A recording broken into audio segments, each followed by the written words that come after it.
Hello and welcome to the Adventure Archive. My name is Ryan and I'll be your dungeon master tonight as we continue our adventures in the Dark Kingdoms. With me, as always, we have Matt as Victor the Calder, the human death cleric.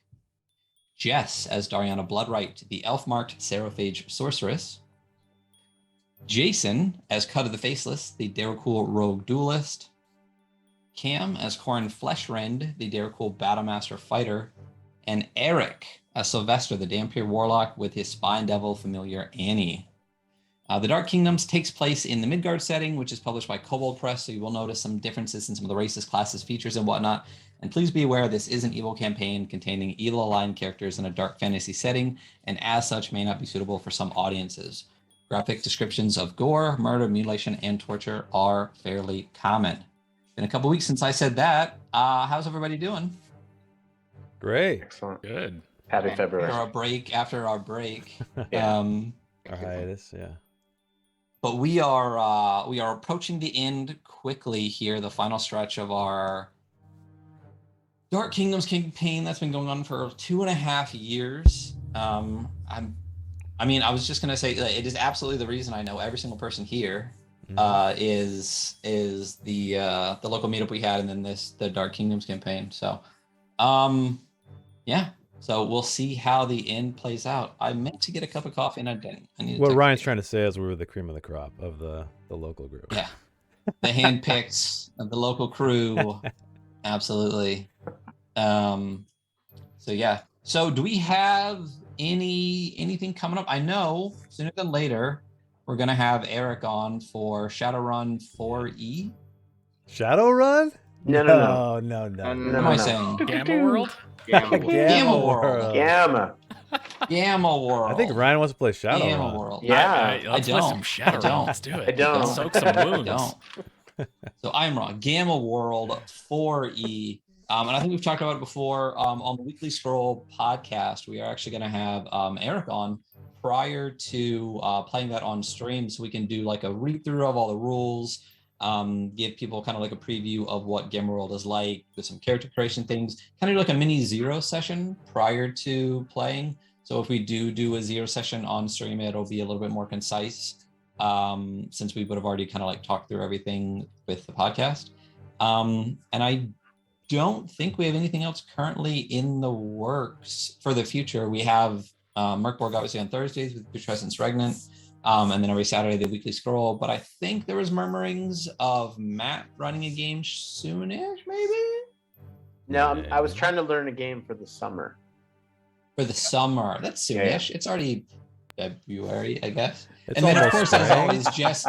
always, Jess is prepping something great in the background to drop at some point on us. Yeah. A charcuterie based RPG. Oh, I'm thinking after Putrescence Regnant, I'll do a Vast Grim little run. Yeah. So basically, like very excited for that. Merkborg in space. So excited for that. Should be dropping soon, right? Like the physical copies. I hope so, man. I hate reading the damn PDF. I'll tell you that. Yeah. Matt, I like. Sorry. No, what's up? I was just gonna say Matt gave me a good idea for the next cheese. Where, Oh, you heard it first, folks. Yeah. Cheese where it's too. like charcuterie based and then Cooter, Eric's character. There you go. There you go. Scooter was from Was it Devlin. Castle? Cascaland. Oh, Cascaland, yeah. King Cross Yeah. Worlds. Yeah. Yeah. Yeah, of course we can. Absolutely. It's your When character's you- like other brother. Charcuterie. When you jumped into that fountain, it was just dropped you right into something else. Yeah. You know. Cheese part fondue. Coming to you soon. Mm. Yeah. Dunk. Mm. Yeah. Give me 1 second. Kind of hard to follow that up, I know. I know. Yeah. I'm Cheese gonna bake mute myself number now. pun. All right, get that cup of coffee. So, we're playing Dungeons and Dragons, guys. Yeah, for just a little bit longer. And until then, we are doing something a little bit different. I hope it's fun. We'll see how it goes. But with since it's been a couple weeks, let's do a quick breakdown. These people, most of them, actually one of you were here at the start of the campaign. Cutter, the Faceless, the only person that started out working for Lord Rojan, the Glutton of Hanksburg, a morbidly obese, sadistic vampire in Morgau, the Kingdom of the Vampires, who 10 years ago allied with the Ghoul Imperium and conquered the Kingdom of Krakovar. The original party was working for him.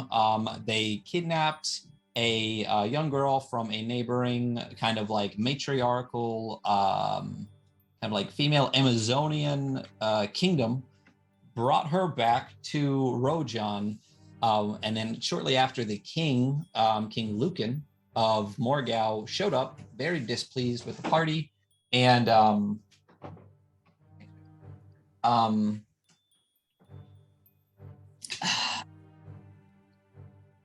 beat up Lord Rojan. Something happened to him that you guys are still unaware of. Told you that you guys almost all started a war, but you did a good job, and now you're going to work for him. He then said that you are setting out on 2 tasks. One is to find and try to eliminate the Red Winter, which is a heretical organization of worshippers of the goddess of blood and lust that Morgau worships, that don't believe vampires should be part of that church. You found a group of them, destroyed a lot of them in Zobek, and then haven't really found any more or really looked for it, because the other part that you were trying to find was there were some rumors of unrest within the alliance with the Ghoul Imperium. You were sent to try to figure out what that is, and kind of eliminate that to make sure that the alliance stays strong. Through trials and tribulations and visions, you found out that there is a duke within the Ghoul Imperium, Duke Drago Blackfly, who has been scheming in the backgrounds, even though he is supposed to be one of Nicephoros, the emperor of the Ghoul Imperium's favorites. He seems to have been scheming in the background. And one of the things he was trying to do, the primary thing he was trying to do, was find the Archduke Avgost, who is the brother of the fallen king of Krakovar, the last true royal blood of Krakovar. You also found out that Blackfly and potentially an ally that you recently heard about, Marrowblight, is trying to use the blood of Avgost in some dark ritual that will strengthen the Ghoul Imperium, potentially upsetting the balance of the Imperium, hopefully, I guess, in Blackfly's favor, and also upset the balance of power in Midgard itself. This dark ritual is happening in the city of Vandekool. After meeting a previous king of the Empire, of the Ghoul Imperium, prior to it becoming the Empire, you were able to find your way to this city of Vandekool, picking up an ally, Corin, along the way, to try to stop this dark ritual from happening. You stole a ship from a vampire spawn, met an ambassador from the Shadow Fae, and then landed in Vandekool. After making your way past the dockmaster and making your way into the city, you were told that this part of the final stretch here of the adventure is going to be a little bit different. So I'm going to go over those rules again so you guys know. For those watching, you can see the city of Vandekool here laid out in front of you, and it's all kind of color-coded into specific districts. Those districts are the docks, which is where you guys, I believe, are now. I don't know if we moved too far forward from there. The Fleshling Quarter, which is where anything living kind of stays. It's a walled area where you are protected from predation for the most part. The Artisans District, the Residential District, the Bone Heaps, the Merchants District, the Coliseum, the Waterfront, the Holy District, and the Northern Quarter. So there are 10 districts spread out across the city. And the way that your exploration of this is going to work, because you're here without a whole lot of information. The deposed king, who you could say is your ally at this point, told you that there were 2 people within the city of Vandekool that might be able to help you. but you were not sure where they are or weren't sure where they were when you landed. And what you're trying to do at this point in Vanderpool with very little information is gather more information, find out when and where this dark ritual is taking place, and stop it. And to do that, this is what we're going to do. I called it the Whispers, Rumors, and Secrets Extended RP Skill Challenge. Each time you're in a new district, you have to make a skill check. The DC starting at 15. The check can be anything you want: stealth, intimidation, deception, persuasion, whatever you want. There's no restrictions on using a skill more than once, or 2 PCs using the same skill. It can be whatever you want. The only caveat is that 2 PCs can't make the specific designated skill check in a row. So you can't just have Eric charm everybody in every district. A failure results in a roll on the encounters table. An encounter could draw attention to you, and if you draw attention to yourselves, you will start to fill the heat bar. The heat bar it's Grand Theft Auto in Vanderpool. Basically, the more heat you draw to yourselves, the more the city is aware of your presence, the more people are looking for you. And if that bar completely fills up, you are basically being hunted within the city of Vanderpool. So it's not a good idea to draw heat on yourself. And I did say that combat in the streets will always draw attention to yourself. You will always gain heat if you make a ruckus publicly. A success will allow you to roll on the Whispers and Rumors table. Whispers and Rumors could give you important information, not only about what's happening in the city, but also about the people in it. This is not the only way to find out information or interact within Vanderpool. There are numbered locations all across the city. So for example, if you look in this kind of large pink district on the left with the pyramid, there is a 19, and don't worry about that number 9, it doesn't really matter. But that district also has number 17 and number 18. Any of those numbered locations could be a more important spot within the district. If you find those more important spots, you will have the opportunity to learn more important information, actually crucial information, and roll on the secrets table, potentially, if you succeed in those areas. The secrets are more important, crucial information that you need besides the Whispers and Rumors. Last but not least, the DCs can be reduced potentially with interesting and creative interactions, RP, all of that. The more, if you're trying to gather information, the more interesting way you try to do it, the more creative way you try to do it, the more RP you kind of incorporate into the entire situation. You could drop that 15 down, or as I said, DCs start at 15. More heat you get, or the more precarious the situation is, that DC could go up to 18 or more, trying to gather information. Does that make sense to everybody? Are there questions to start the campaign off right now? That makes sense. So real quick, you mentioned the numbered areas that can potentially have more, like, better information. Crucial information. Crucial information. So how does that work mechanically if we're moving to a district? Like say we move to this one here, where there's a 6, 11, and a 7. Do we tell you that we are trying to do something in this area where the number is? Like, I'm just trying to understand what dictates the number. So as you move in, you can basically tell me where you are. You have that token. I might even shrink it down a little bit so you can be in the streets a bit more, as opposed to picking up an entire. Okay, I can zoom in then. Yeah. Base. Yeah. Here you go. Yeah, you can zoom in as we go into a district. I mean, this place again for the Imperium is not. If this was a city outside of the Imperium, it would just be a very large town or a very small city. It's not very large in general. You can tell this entire district realistically only has 5 or 6 large buildings and a bunch of smaller ones. Right. So if you're saying that we want to walk past, here, I'll describe that building to you, and you can say number 6 if you want, but I'll describe that building to you. And not every numbered location will necessarily have crucial information. These are just kind of like what's the word I'm trying to look for, when Points like a of landmark. interest? Oh. Kind of, yeah, points of interest. Okay. Not everyone will always have crucial information, but all of those places are points of interest that you could potentially go to meet somebody, gather some type of information. And don't forget, you have to roll a skill check in each district.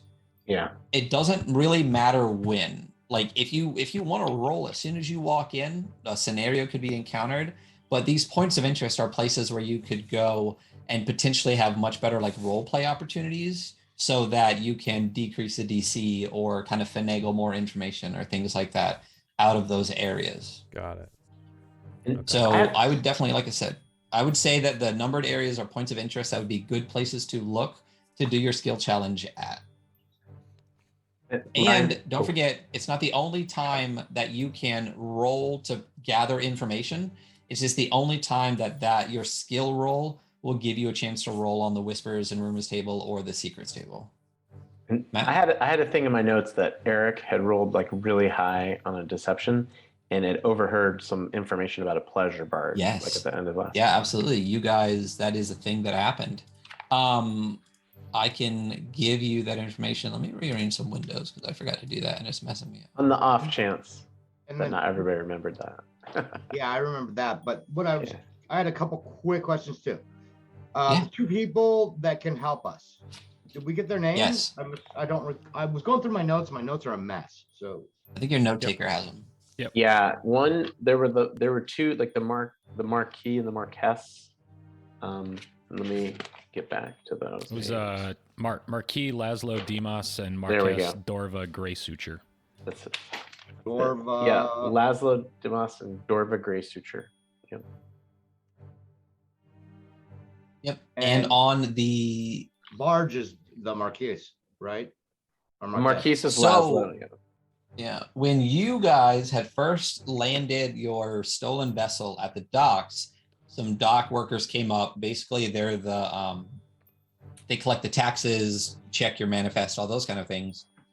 You did a skill challenge at one point during that, and as they were walking away, you heard them discussing something you heard, and you got the opportunity to roll for Whispers and Rumors. The whisper and rumor you heard was the Marquess Dorva Grey Suture was an erstwhile companion to Narrowsane, who is the fallen king that you met. She became Duke Drago Blackfly's consort after the last king's death, until he callously discarded her in favor of the younger, well-connected Baroness Annika Graveskin.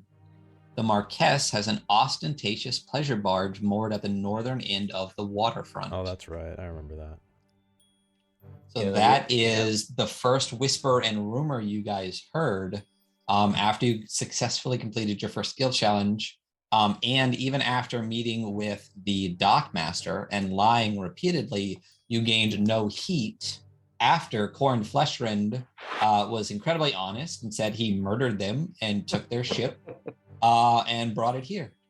And that tells you a little bit more about the kind of vibe here within the Imperium. Power is respected when power is taken. He also told you all, since he saw through all of your disguises, he rolled very well, and you guys gave him advantage for just lying and being terrible. He said that he was tired of fleshlings trying to disguise themselves to get around taxes. Yeah. And so it doesn't seem like it's that uncommon to try to disguise yourselves. He also gave you these, what amounts to a passport. It's like a necklace with a color-coded kind of like bone charm on it that basically says how long you have in the Imperium. It's I think I called it like a bread tag. Yeah. It designates the day you arrived and the day you're past your time within the Imperium. He advised you to either keep your disguises on better or to stay in the fleshling quarters as he gave you those and sent you on your way. And I believe that is where we ended last time. Mhm.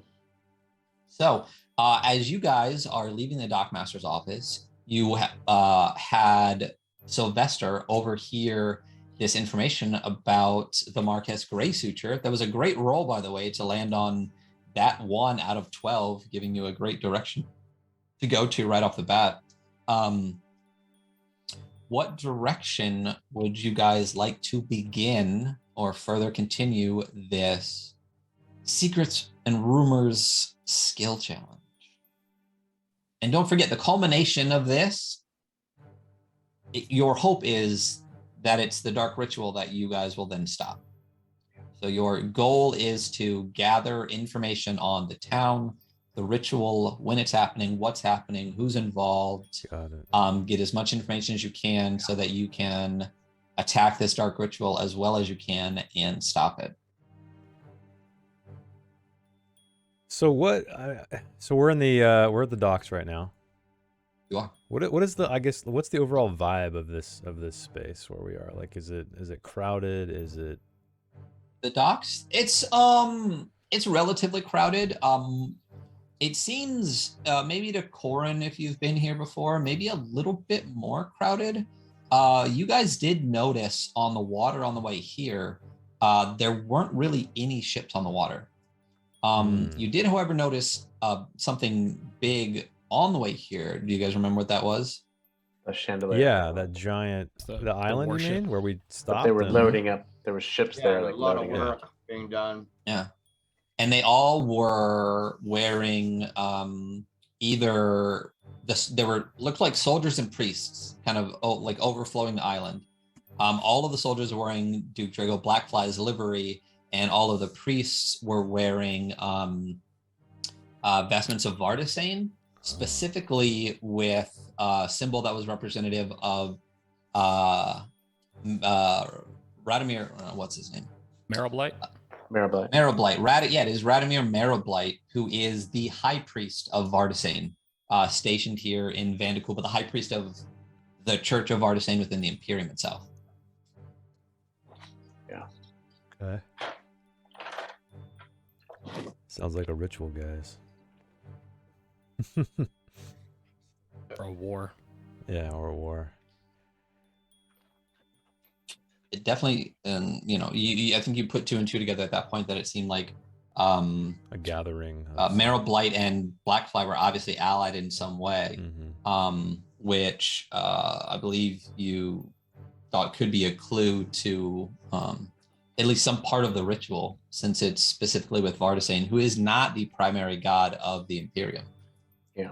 That is actually Anu Akma. But as with a lot of Midgard, the gods wear masks. So gods in different cultures can be represented by different things. So for example, there is a god in the Northlands, I can't remember his name specifically, but it's more like a Thor-like god.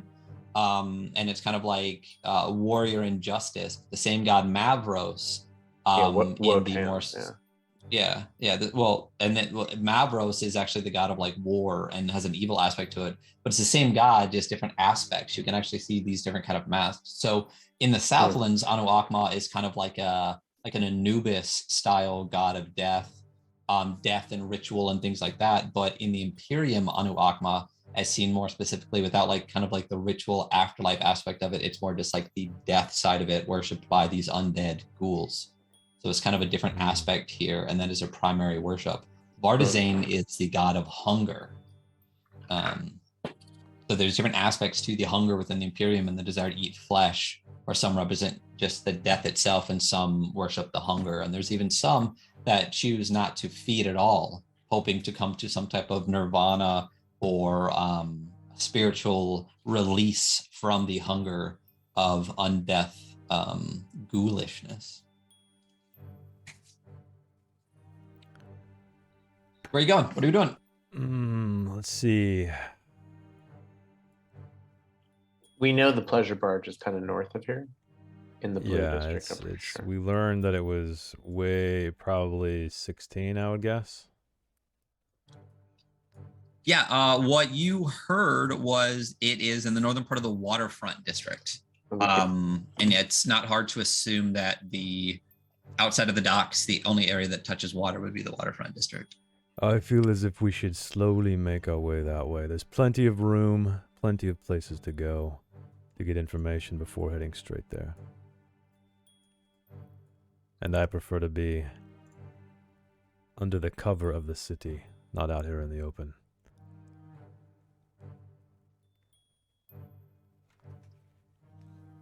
All right, I'm just talking to myself. Okay. Ah, I'm gonna. I'm fine with that. I'm gonna.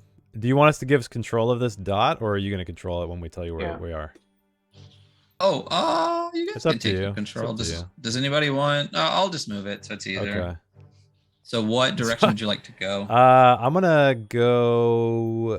I'm just gonna go No, I'll straight, just give you all control. straight of to it. Here the you go. to the west up this street. And Ryan, what was the teal district? You should all have control of it now. Oh yeah, we do. They like 6, 7, 11, all of those. Yeah. That's Yeah. right. You don't know. You will have to enter the Oh, district right. to find Okay. out. You have Yeah. not found. We a just map know the or anything. Well, names. Yeah. Corin, how Generally. about for going into any district? If you just give me a history check because you've been here before, we Sure. can see if you remember prior to going in, just when you get to it and look for it. Got it. That's 10. You're not quite sure prior to entering it, but if you go in, you'll probably be like, I remember what this is. I'll just say you need to roll a 12 or above going in any district prior to going in to remember what the surrounding districts are. And Sure. if you're in a district and you roll at least a 12 on a history check, I'll tell you what all the surrounding districts are since you've been here before. Okay.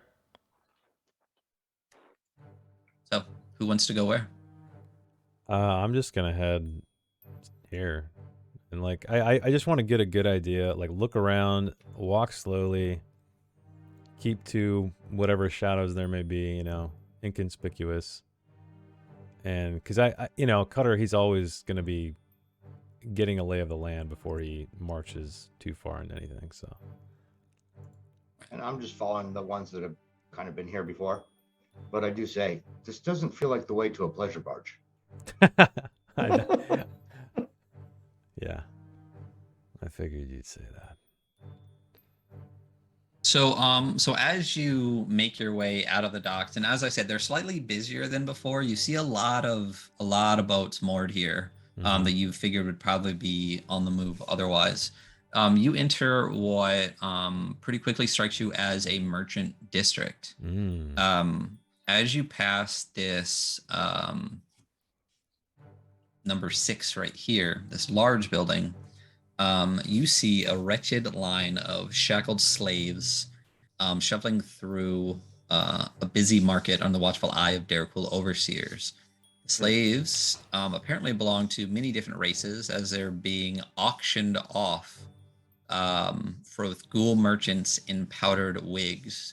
You see dwarves, deep gnomes, goblins, even humans standing with what appears to be slaves in front of them, waiting for their turn to put them up on a podium and be auctioned off to, as I said, what looks like merchants, ghoul merchants.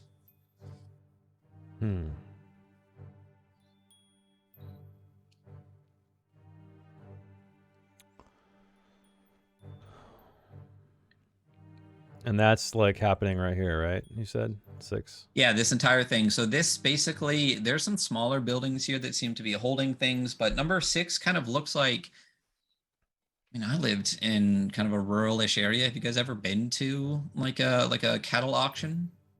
Mm-hmm. It's kind of like that. It's like there's areas that are enclosed, but then there's also like a large central area where there are kind of like seats in a quasi kind of like stadium-ish kind of way, or like exactly like a cattle auction.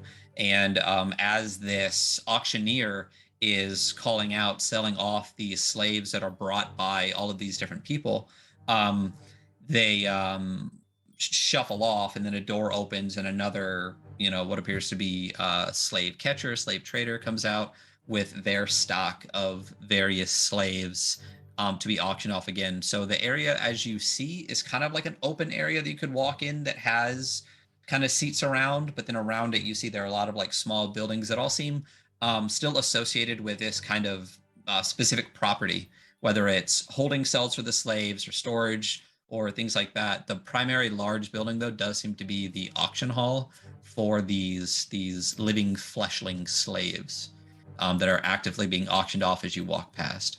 And you said the people who are bidding on these slaves are just merchants or something, right? They look like mostly merchants, but it's a spattering of various different people. But you do see a lot of the people that are bidding higher dollar amounts are various ghouls. When I say ghoul, as far as being in the Imperium, I'm gonna mean the plethora of the ghoul races, if that makes sense. Like that encompasses everything: ghoul, ghast, iron ghoul, imperial ghoul, Daracool, everything. I'm just gonna say ghoul. So you see a bunch of different ghouls here. Some in powdered wigs, in fine clothing that very much strike you more as merchant types, bidding more. But there's a spattering. You even see some soldiers in here. You see a bunch of different things in here.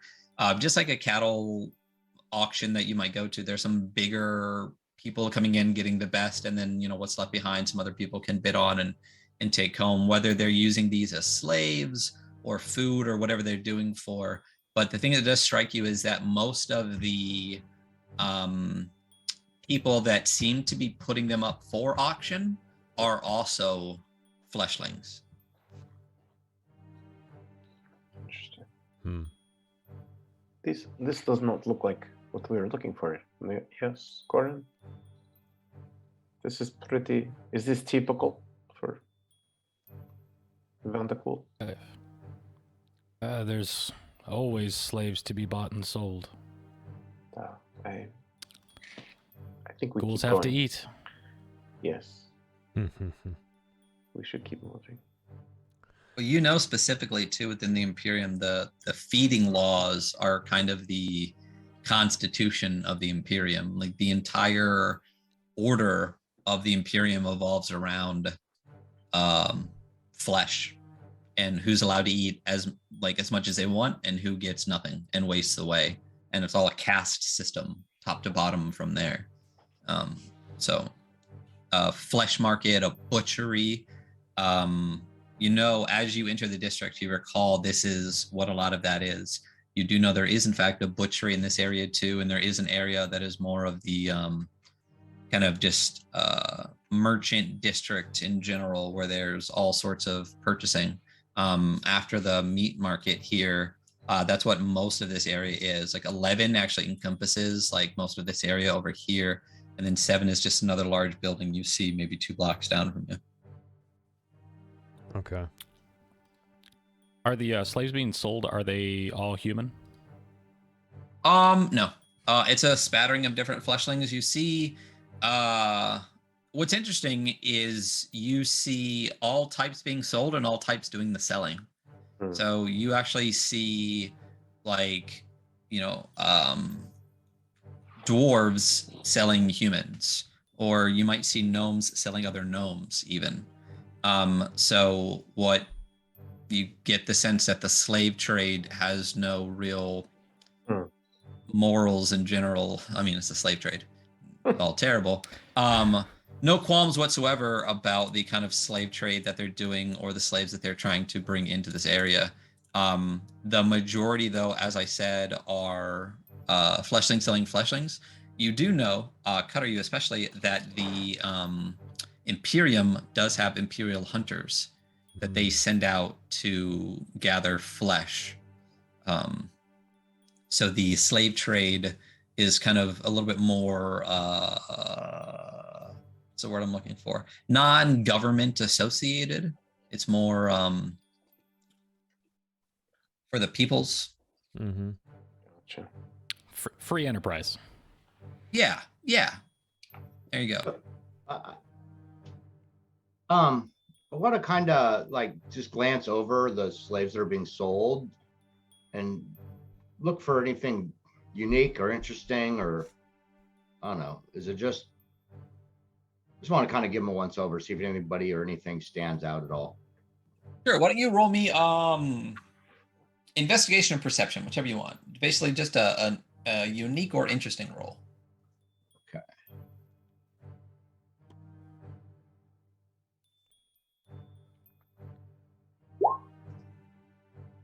$14. Okay. Well, I'm trying to think what Sylvester would think is unique or interesting. So I've got 2 sort of things in mind. One, I was just kind of wanting to get a general look at everybody, but Also, I want to whisper to Corin and Cutter, like, do you know anything about what would happen on a Dericool pleasure barge? I can't say that I would. Is that just feasting or Corin, you look like you've been on a pleasure barge or two. I haven't had much pleasure in my life. rumors, anything? Do you not want to show up empty-handed, Sylvester? I think a gift always looks nice. Hmm. So I'm also listening for what the slaves are going for. It really depends. It really depends. It's a wide variety. And it's kind of a wide variety, as I said, of what's selling and what's being bought. And there seems to be different tastes from different merchants. You see, as you sit and watch for a period of time, you see specifically one merchant who seems to be buying up all of the human females. And you see another one who is apparently buying any kind of, or trying to buy any slave that seems a little bit extra thick, if you know what I mean. So there doesn't seem to be any specificity to their tastes, but there does seem to be tastes within the audience. So you're not quite sure, but you can make inferences to purposes of purchase. And it's been a while though since I've read that Imperium book you gave me, Ryan, and I seem to remember, and I could be incorrect, that Dericool don't really care much about sex and stuff. No, right? not really. Yeah, exactly. Okay. No. Yeah. Dicks are dead, you know? Yeah. Perma-dead. Maybe. I mean, they need ghoul oil for something, you know? So the extra thick ones. Oh, now we what do know they- what Sylvester likes. What do they seem to be going for? The bigger the better. A thick little gnome isn't going for quite as much as like a large obese human or something like that. The largest one you've seen go, the one that's a little bit extra like 3Cs, is like 400 to 500 gold. Hmm.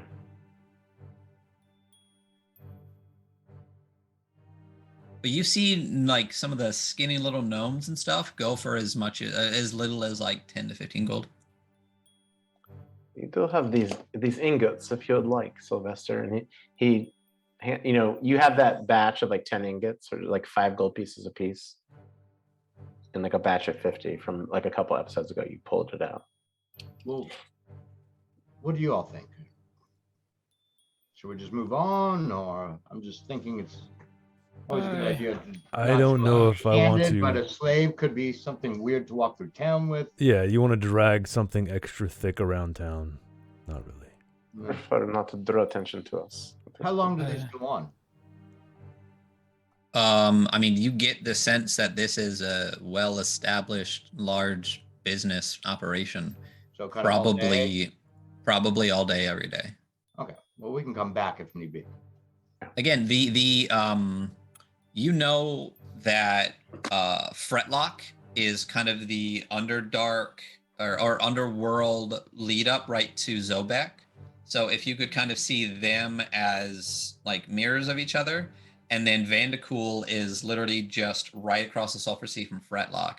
So from Zobek to Vandecool is not from a merchant standpoint is a pretty direct line.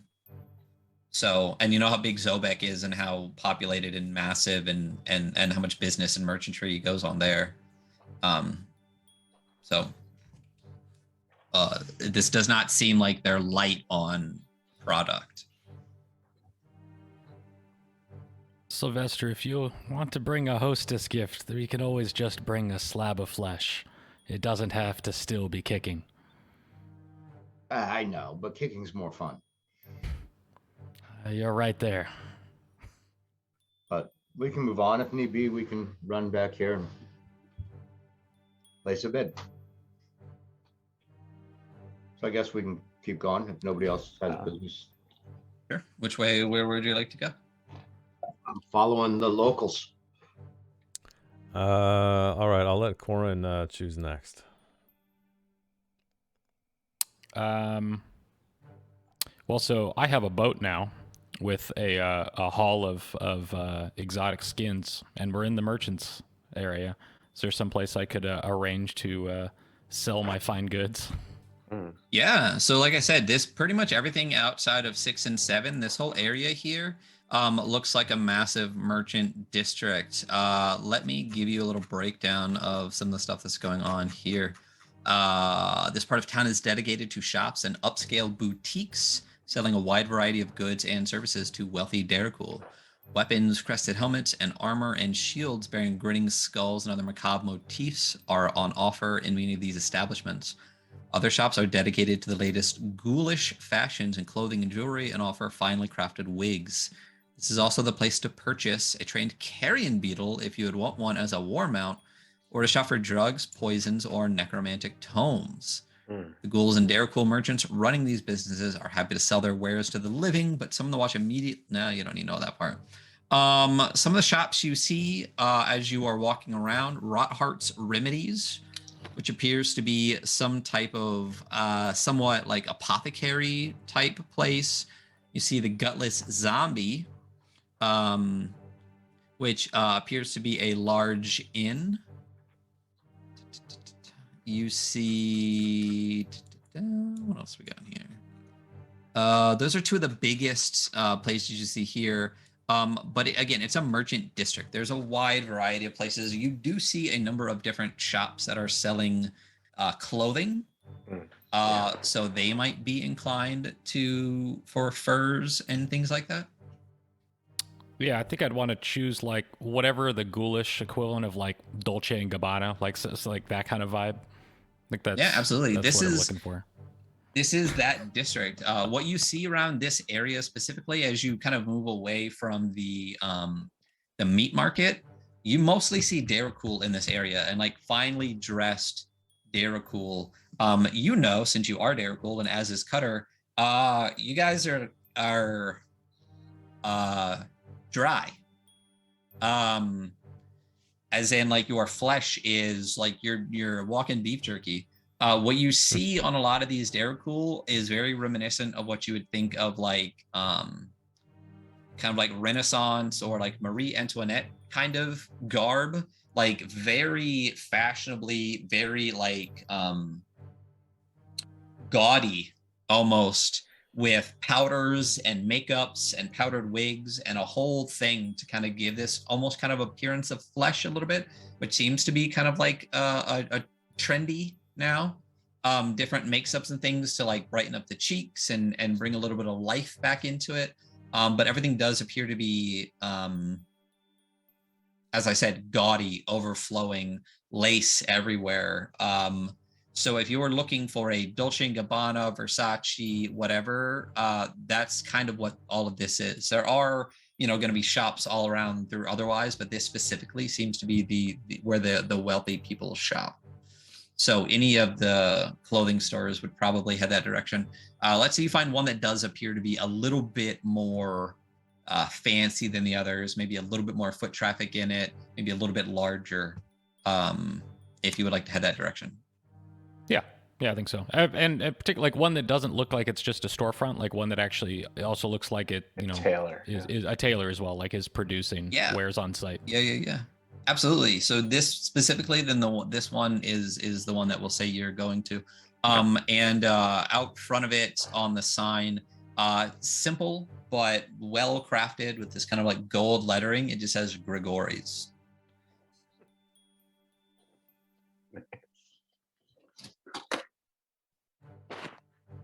So you head that direction. I assume you still have like your manifest with you from when you left the ship. So you guys are all kind of heading that direction, and you're all disguised as Daracool specifically. That is the branch of the ghoul tree that you are. So you don't not necessarily fit in here. And when you head into Grigori's, that's exactly what you see is kind of what you were looking for. Once you describe, you see a number of outfits on what are those things called? Like not mannequins, but maybe it's mannequins. It's kind of like, you know, the little models that they Yeah. do like the sewing on. Yeah. You see a bunch of outfits kind of spread around on that, but you also see, you know, only half the store visible, and what is clearly an area in the back of the store with an area that you could walk in if they would let you go go into the back. And you assume that's where the tailoring would happen. This is large enough to have that. And you do see some people walk out of that area into like like in front of a mirror or something, talk, make some adjustments, and then go back there. So this storefront, this is clearly kind of a large store and tailory for fancy Daracool dress. Gotcha. So I go up, and are we greeted as we come in the store? This is kind of one of those places where everyone seems to be kind of looking down their nose a little bit. You guys are not wearing the finest dress compared to the rest of the people that come in. They're not, I will say they're not rude by any chance, but they're not going out of their way. Thank you, Haggis. Yes, a sewing mannequin. They're not going out of their way to seek your business. You are there to get it from them. Got it. So as you approach, they make note of your presence, but what would you like to do? I guess I would walk towards not a sales associate, maybe towards the back where maybe like a manager or something like that. And just so there's two. Yeah. Okay. There's two people kind of in the space. There's one behind what appears to be. So when you walk in, it's kind of an open area, and then there's a large kind of like desk or like counter. And then the walk area, you would have to actually have the counter raised for you to be able to go back. So you go basically to the counter that kind of bisects the store. And then behind them, you see some things, and then clearly the tailor area. So basically what you could do is just walk up to the person behind the counter. And there's one other person kind of like on the, let's call it the sales floor, just making adjustments to the clothing on the mannequin, maybe moving some clothes around, maybe changing some things out. So if you walk directly up to the person behind the counter and greet them, you see what appears to be a female Daracool, and them and the sales associate on the floor appear to be like billboards for the wares that this place has. They seem very fashionable, but the only word I can think of is gaudy, like even more overflowing lace, even more flowy, like 6, 7, 8 petticoat kind of situation, with this massive kind of like beehive, like powdered blonde wig on that is constantly having to be like readjusted as they're talking. Corin's gonna try to pretend to be as highbrow as he can be. He's not. He's obviously a soldier. So he's gonna take his helmet off at the very least, and I'm sorry. It's been a couple weeks. I'm here to deal with your skin buyer. Do you believe if you're looking to buy skin, the meat market is that way? I'm here to sell. I wouldn't come to anywhere but Grigori's, of course. I bring the finest pelts. I'd only want to bring them to the finest shop. Oh, pelts, you say? Yes, we are clearly interested. You do not seem the type to sell much, though. Are you sure this is where you would like to be?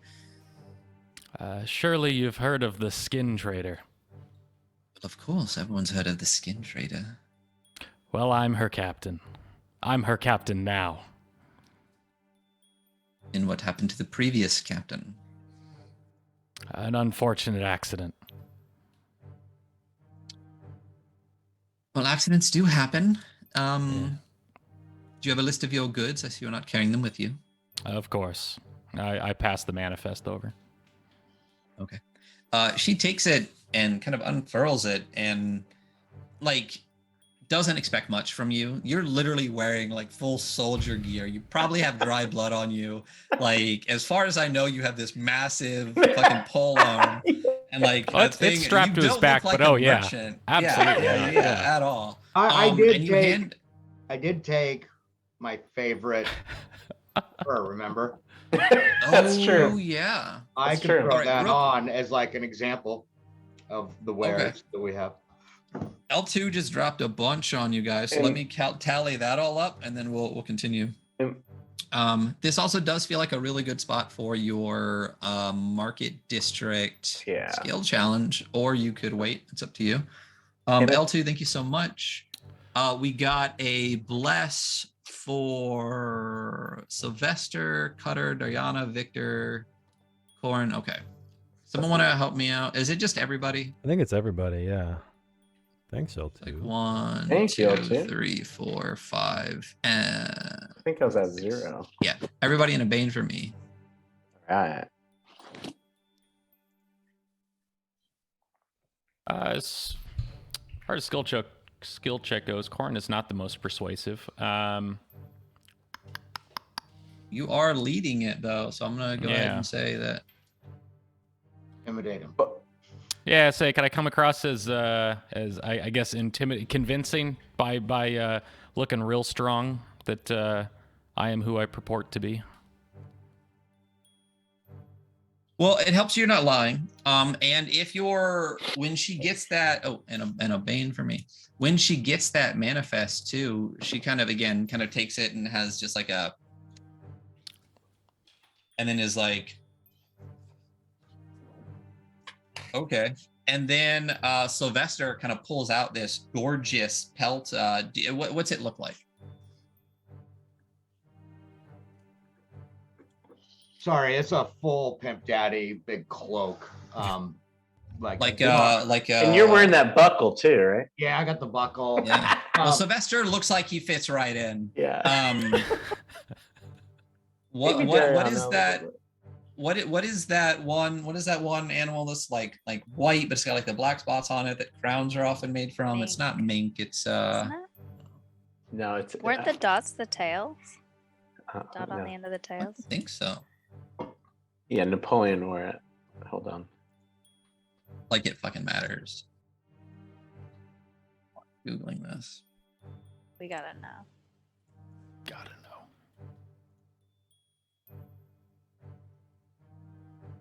Ermine. Yeah. So if you pull this out of where did you have it with you? Did you put it in the bag of holding or? I don't recall where I stuck it. I know I wanted it. Probably. So Who's got the bag of holding? I thought Who so. actually has it? Victor has the bag of holding. I thought you were wearing it though to like kind of because you thought we were headed to the pleasure barge. It's just it's treated enough to be stored, but it's not like it needs to be cut down into something. So if you just have this like pelt flopped over you, it looks like you got a nice pelt flopped over you. It doesn't look like you're wearing like a pimp so top. we could say that Victor like opened because if he would have put it into the bag of holding, that's the last thing. Take it out. Last episode, yeah. I can kind of hold it towards them. Yeah. So as they're going through the manifest, you pull out this kind of roll of this gorgeous, ermine-looking fur and slide it across the table because you're all kind of, I assume, are you all in the store or are you all? Yeah. Did some stay in or out? I'm in there. I definitely would have gone in. Yeah, and Doriana looks really nice too. I don't know if she's changed any of the clothes since she's been slightly singed or anything, but and the rest of you look. I mean, Victor, hopefully in the back. But when you slide that across, we'll say that can be help from Sylvester. So I'll give you advantage on this kind of. What would you like to do? Persuasion? I mean, persuasion does make the most sense. Like, it's not my best roll, but it's I guess probably the closest to what we're doing. Okay, sure. Well, then why don't you roll me a persuasion roll with advantage, and don't forget you have some blesses. Okay. I will definitely bless it. Okay. All right. Get us that too, baby. There we go. Hey. All right. All right. Dave, thank you, L2. Yeah. Yeah. There you go. Used to good effect. So you have accomplished your role for this district. So as this Cool woman is continuing to look over this, and when you slide that pelt across, she kind of immediately puts her hand on it and pulls it in. And she immediately kind of looks you up and down, visibly just kind of like shrugs and is like, okay, I mean, clearly this person is who they say they are. They not only have the manifest from the skin trader, they actually have like a piece of the product with them. And Victor, Yeah. back in the back of the party, that floor associate, some Derrickle had walked in, and she is helping them. And there's a group of 3 or 4 of them. They seem maybe a little bit intoxicated, just kind of a little bit chatty in the corner, looking over some various different outfits and things. 2 of them appear to be having like this kind of conversation. What you overhear, Corin, why don't you roll me a roll on the Whispers and Rumors table? Nice. I need a D12, and if you roll a 7, you can just re-roll it. It's a 6. Okay.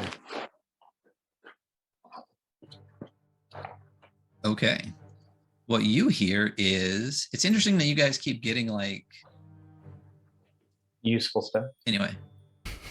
So Rot Heart's Remedies, Oh. which is something you recently passed by Oh yeah. in the Merchants District, is a good place to buy necromantic and alchemical supplies.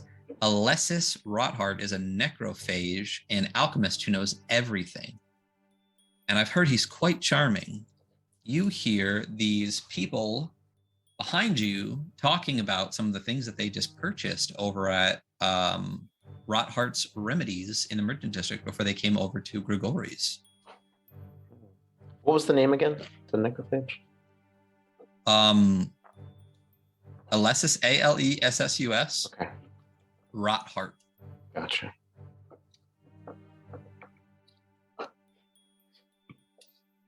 Okay. So she will in fact buy your wares. And you know that it's not necessarily uncommon, or you don't know, but she informs you of the process basically. You don't necessarily need to bring the wares here. You guys can fill out some paperwork, decide some things, and she can send her associates from the shop to the skin trader and have that taken care of. That's not something you guys need to, worry about the manual labor associated with bringing those furs here, but she will buy them from you. Did I give you a total cost when you guys had? You told us they were worth 500 gold. Yeah. What would you like to sell them for? I think I'd start at 650. See how she feels about that offer. Okay. We'll say that part of that persuasion roll could even be that offer. She will counter at, let's say, 600.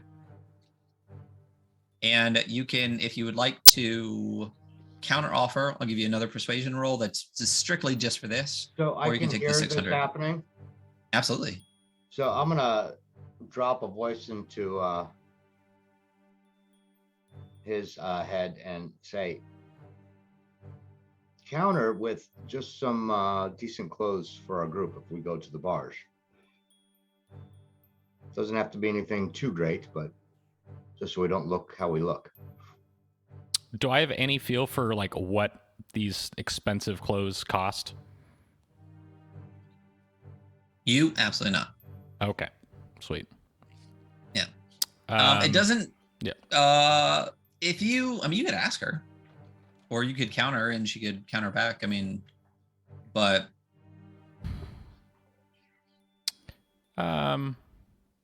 Yeah, I think I would I would go with Sylvester's suggestion, and 600 and perhaps at least a solid discount on clothing for my friends and I.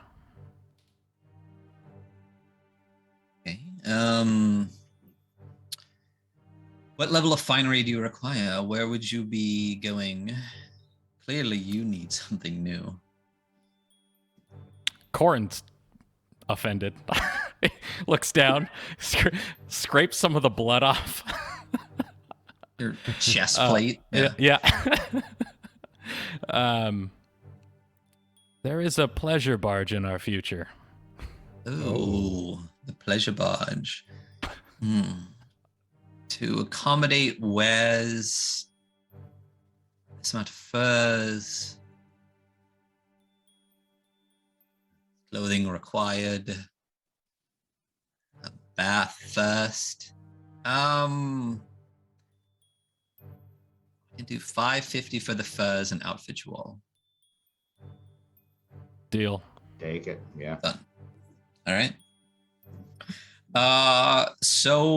And that's exactly what she does. If you guys want to take the time to do that, you will fill out the necessary paperwork as the new captain of the skin trader, filling out the signing the manifest, passing it over, filling out a bill of sale, signing it, doing all that kind of stuff. She then sends an associate with a cart out towards the docks. You don't need to worry about the furs anymore. They are now sold, including the one that you brought out, that ermine pelt. She decides to take that. If you would like something made from that, there could be a quick turnaround for a small item specifically in the turnaround for your outfits. Otherwise, she leads you all back behind the counter to the back area. It is a pretty nice, obviously, it's a very nice tailored area. There is a small area in the back if you want to, she directs you to kind of clean up prior to getting fitted with a lot of these nice fabrics. You are going to get a lot of, let's say, off the rack items. And maybe some slight tailoring. But for what you guys, just the deal you made and for the time it's going to take, you wouldn't be able to all get custom insane outfits. It would take a week or more. Yeah. We're not made to measure. So, we're Fred Forte. Exactly. So you guys are basically let around the store. You pick out some outfits that you like. You're brought to the back. You clean up. They're slightly tailored to fit you. You guys can decide exactly what that looks like, however you'd like your character to be outfitted. Again, off the rack is still very nice in this place, but you are now very well dressed. I will say, if you are now in these fine clothings, Sylvester, or specifically Corin, you are not wearing your armor. So your AC will be reduced by that entire amount. And same for Victor. Same for anyone that's wearing any type of armor. If you can wear it under, like if you have leathers or anything like that, you can. If you have any magic bits, you can keep that. If you would like to, Corin, even just keep the breastplate on, it can be shined up and look to fit relatively well. And then you can at least keep the AC associated with the breastplate. But if you want it off completely, you're unarmored. Okay, yeah, I think, breastplate with like a cape attached, and like if they could, finagle like a frill onto his sallet. Okay, so you want to keep basically ornate the helmet up a little bit, buff up the chest piece, but then all the rest of it's gone. Okay, so then like as I said, whatever the AC is for just a breastplate, it's in there. It's in the 5e somewhere. You can have that associated to your AC on your sheet. I'm sure you could just equip a breastplate and unequip your armor. If you guys all want to tuck your armors though into, I assume you would put it into the bag of holding. I also assume that you guys chucked a bunch of bullshit. Yeah, so the bag of holding now only has what I have on my list, which is just the big gems and all the money. Everything else is in a pile, in that dragon cave.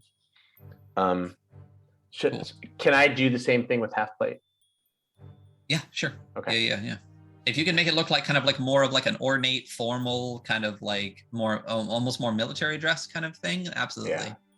Okay. So, yeah. Cool. Is that what half plate is? It's just the top, right? But it's got that huge pauldron. So what I could do is like have them take that off and then go to what he said, breastplate. Yeah, you do whatever as far as half plate or breastplate or whatever you want to do. I don't stick the shield in there. Okay. I'm not worried about the mechanics of you having a pauldron. Okay. And you guys will have, unless you come across an insane battle, there's nothing that says you can't duck in somewhere and start throwing some armor on out of the bag. But you are now looking like fancy as fuck Daracool in the Merchant District. Couture, you got some like cool, like Daracool version of Versace logos on crap. I feel you know. disgusting. Cutter's got a nice Gucci belt on, He's never felt so dirty. I know. right? But you guys look good. You guys look good. And that's about it. And for the most part, you get through the entire ordeal without being revealed as not being Derical. It was Vandical, like, I know we haven't walked around much of it, but like, are we gonna kind of blend a little better at this point? You will look more the station of a Derical Cool. Okay, good. instead of like a Yeah. dirty fucking ghoul. Yeah. So, fancy Derical friends. Where are you going next? Well, Rodhart's is right here. Would be a shame to Right. not go. What, I'm not sure what, I've never heard of this word, apothecary. What is there, the Corin? Oh, you What know, else? all sorts of potions and anything you could want to drink or put on your skin or kill your enemies. Beautiful. Yes. Okay. I look forward to meeting Elasus. And Necrophage Alchemist. Okay, cool. That's back in the district we just came from, correct? It's right Do we like know anything a about few doors back. Sorry. Do we know anything about necrophages? You would. Necrophages are what amounts to like necromancers within the Imperium, but have a lot of power because they deal with magic of death and everyone is undead. So necrophages would be kind of like, how would you even look at them? Would we Like, be worried about them seeing through our disguise, though? Like, are they like pretty much worried healers? about everyone.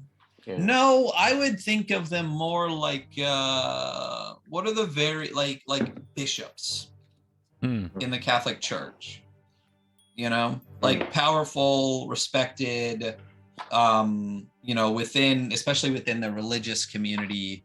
I would see them more as like religious magic casters, kind of within the scope of this. If they weren't in the Imperium, they would just be like necromancer Derical. But within the Imperium, since death is the Imperium, they're more of this kind of like religious death magic kind of power. I think bishop is the best way I can describe it. Like that's the level of, I'm not Catholic, but you know, in all the movies I've read, I watched The Count of Monte Cristo. Bishops are pretty high up there in the church, and they're seen as powerful figures. Now imagine if they had magic too. That's what I would consider necrophages are. They're revered and feared. They'd be more associated with Anu Akma or with Vardasane? Depends. I'm not sure. Okay.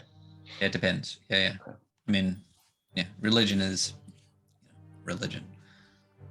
But basically, yeah, they are spellcasters. Okay.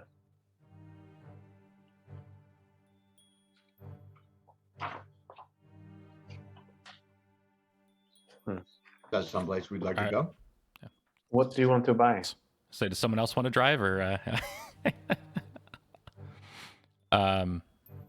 I guess once we're back out of the store, we can just chat before we walk directly in there. Yeah. Again, you're in the yeah. merchant district. It's Yeah. not like you're 6 people standing on an empty street. It's Right. relatively, it's bustling for rich people. You know, it's like Rodeo Drive here. We may be able to, if we ask carefully, get some insight perhaps into what they're doing on the Chandelier Island. If anyone's going to know anything about Ghoulsbane, it's going to be Elysis.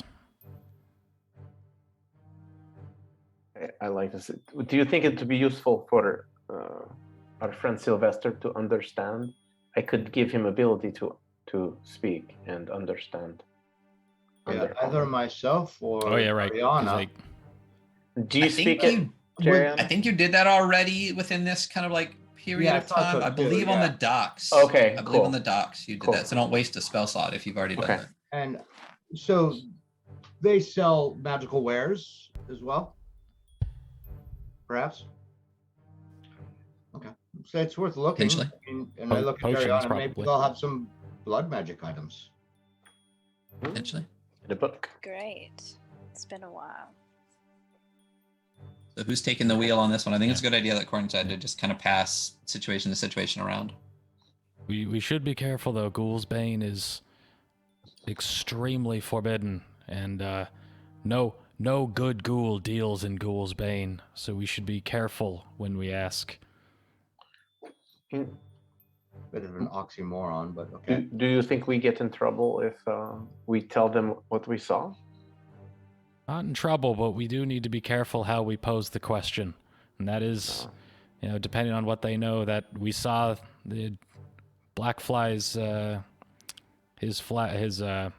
we saw it on the like mast, or at least we recognize that it's one of his warships, right? Yes, we saw. Yeah, you saw it on all logos. of the livery of all the Yeah, soldiers. okay, Even so we know kinda they're Black swarming Flag the guys. island. So Yeah. and this, yeah, so So I guess we just need to make sure Alice is not working with Blackfly. Yes. yeah, pretty much. or we don't pose ourselves as against it too much Bah. to attract attention. Understood. Is it possible we just ask more? Would they like us to do business with them? Perhaps. Like now that skins sold, perhaps trade or go to new venture. I'm sure they'll do business with our gold spends as good as anyone's. What do you think, Dariana? Are you willing to talk to them? Use your charm? Can I even talk to them? What do you mean? Well, we had over Do there. they speak common? You have no idea. I can put tongues on you and give you the ability to communicate with them. Oh, can you? Oh. I can cast a certain spell that gives you the ability to speak undercommon. Okay. I don't know exactly what we want to ask, though. Well, let's see what they have and go from there. Okay. Because you do enjoy a good book, perhaps Blood Magic. Do love a book. She looks longingly into like middle distance, thinking about her lost book.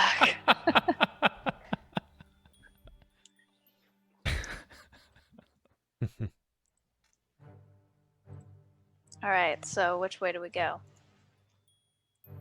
It's just back here, a few doors back. Yes. Am I moving it in the correct direction? It's still, I think it's still in the teal aqua, area. Yeah. Yeah. Needs to be over here. Like, There. I don't know, Ryan, where is it? It's somewhere in there. It doesn't matter. It's Alright, more cool. representative than anything. As long as you're not at number 7. Let's just say oh no, you're in the wrong district. Yeah, there you go. Let's say it's right here. Okay. Let's say it's this building number 11. You're right there. So, Okay. yeah. So you head over to Rot Harsh Remedies. This is a very, let's say, interesting looking store from the outside. It is a small kind of mausoleum-like building, and you actually see a lot of the buildings around here, as I described, is very mausoleum-like. If you saw this entire town up on the surface, you would kind of get a sense. Have you guys ever been to New Orleans and seen like all of the graveyards, how they're all these kind of mausoleum-like structures that just like go? It's kind of like that, but just imagine if people lived in it and some of them were bigger. Because you can't bury them in the ground, they pop back up. So this is a small mausoleum-like building. And as you walk in, you are immediately kind of like accosted by these smells. Whether you like it or not is entirely up to you. It's kind of like I love the smell of gasoline kind of situation. Not everybody does, but you're hit by herbs, you're hit by death, you're hit by must, and like all of these things. And it's a very dark, kind of like dank area. I can only describe it as exactly what you would think that an undead Darakul's like undead Darakul stuff shop would be like. Stuff shop. Very dark, yeah. very dark, full of random stuff. You see fingers and you see stuffed animals, not like Stuffed animals? like taxidermied, Oh. two-headed creatures and things. No plushies. Yeah. Yeah, I thought I was Yeah, like you see plush. plushies, you see like a Gengar pillow, like There's a guy in the corner making Little cotton Build-A-Bear candy. section in Yeah. there. Exactly. Yeah. But like the new erotic Build-A-Bear at night section that they have now. Oh. Is that a thing? Or it's Yeah, just For like, kids "Hey." with Yeah. For kids. erotic nice. thing. Yeah. Google's Ew. erotic Build a Bear at night. It's building Don't Google bears that. for adults. Google it. Sounds like a everybody. pedo paradise. End up on a list, yeah. Uh, And Is there Yep. anyone in the store when we walk in?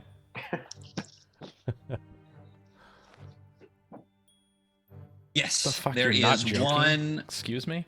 I'm not joking. Oh no. It's Build a oh Bear god. After Dark. Like Yeah. the vaporwave. Oh my That's pretty nice. God. Are these for furries? Is it Here's actually a- owned by Build-A-Bear? Yes, it's Build a Bear recent. After Dark. I hate this. What? Yeah. I am not There's like clicking on heels. They got like wine bottles. Yeah. What the f- Horny teddy bears? that. Yeah. You don't Oh, you no. don't have to sleep with them. I mean, they're just bears. It's just a bear. Oh This is- god. So yes, you see what Dark appears Kingdoms to have never been be so dark. yeah. Oh. In the back of the shop. When you first walk in, you don't really see anything, but then suddenly you Wait, just have I'm like sorry. a That room. logo looks awfully a lot like the Melee After Dark. Wow. Yeah, you actually should sue. Yeah, we know what Wait, happened. are We you on the know. website? It does. This Yeah, clearly the- causes substantial brand confusion. I think you've got a claim. Yeah. I don't disagree with you. What? If I ever start streaming again, we're gonna have to do a horny Build-A-Bear giveaway. I'll get a snag one of those. Yeah. Oh, Yeah. I'd rather have So- a Sylvester Ken doll. As you are walking into the shop, as again it's dark. For the Dare Pool, it's not a big a deal. For you humans, which is like one of you, it's pretty dark. And again, you see really nobody in there until you hear this kind of like rustling, and then this shape just kind of turn, and you see a face in the darkness, and realize this is a very like heavily cloaked, dark figure. And as you begin to approach them, we'll go ahead and take our break for the evening, and we'll be back in just a couple of minutes as we go into what amounts to like the third location of the night. And this is why it's going to take 5 sessions, not 3. So we'll be back for Rod Heart's Remedies in just a moment, everybody. Hello, and welcome back to the Dark Kingdoms on the Adventure Archive. The party is currently in the city of Vandacool, trying to discover the dark ritual that could reshape the world and stop it.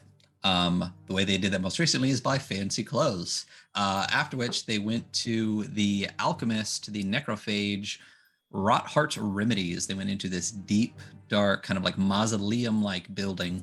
And right before we went to break, they found Alessis Rotheart himself. He turned around, you saw his face. And what you see is this very I mean, undead, like Darecool are dead, right? This guy looks super dead. Looks very dead. Like he is a grizzled old piece of jerky. And even for Darecool standards, the thing with Darecool is that they do start to fall apart. Not like vampires or anything like that are immortal forever. The Darecool, like their flesh can eventually start to like wear away and just be gone. And his looks close. You even see like he's got some real high cheekbones, and you realize those are his cheekbones. Kind of like pushing through this gaunt, stretched sinew, basically, that makes up the rest of his face, and is otherwise fully kind of cloaked and you know, hood up and everything. And he turns to you, kind of this like, yeah. Hello. You don't happen to have any materials for rituals here? Would say that most of these materials are for rituals. Do you have any blood magical items, perchance? know about blood magic? Most of my wares are more, let's say, ingredients. What would you say is your most selling ingredient? Any big orders recently? Yes, that depends. I really can't divulge what many Derek buy here. Their secrets are safe with me. Oh. What exactly is it that you're looking for? I was just curious. I'm new here, and love a ritual.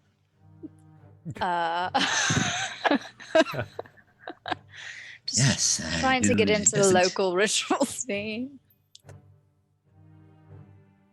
Who doesn't love a good ritual? You seem to be a very knowledgeable man, and this seems to be the place to go. So I thought maybe I could get more information on, the local ritual scene.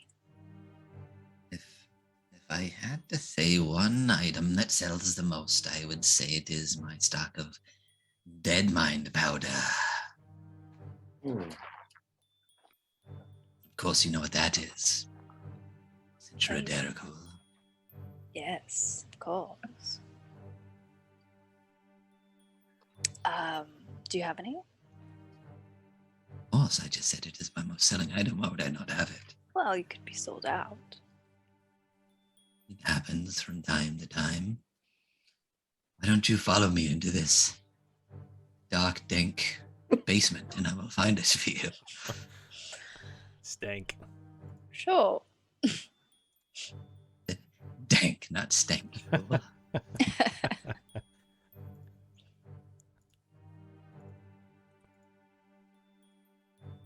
So he does, in fact. Are you all in there? Yeah, I mean, I would go in there. Like, how big is it? Is it pretty tiny? I mean, I've been told it's pretty big. Oh, We- man. Oh, Are you Victor's rubbing room? shoulders? Victor's asshole. Wait, what are you saying? It's a Victor's large asshole's mausoleum-like ready, huh? structure. Exactly is what I'm saying. No, Kinda no, short but and squat, when yeah. Well, really quick, if you too. all try to follow him down, he says, "No, I'm sorry. There's only room for one. You'll have to wait your turn to purchase."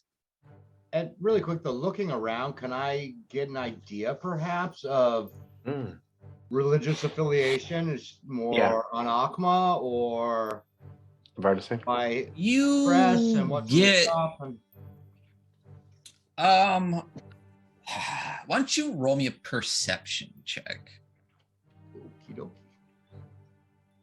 Also, before I follow him down, can I go over to Corin quickly and just like ask him what that material is used for? Oh, it's used to subjugate the fleshlings. You feed it to them, it keeps them docile and easy to, control. Roofies. Cool. More like roofies. ketamine. Kind of. It's yeah. I was gonna say it's. That's exactly what I was gonna say. It's like when you just drop the whole batch in the K-hole and then they're chilling. But no, it's more like heavily. It's for sedating your slaves enough to keep them docile but still able to work and stuff like that. Okay. Just kind of, over medicate them. Well, too many SSRIs or something. Do any of us know what goes into making the Ghoulsbane? Or is Ghoulsbane something? We know it's from that island, like the Chandelier Island. Like, Well, you know that Sure. there is that it can be taken from that island. Okay. It's not necessarily the only place you can get it.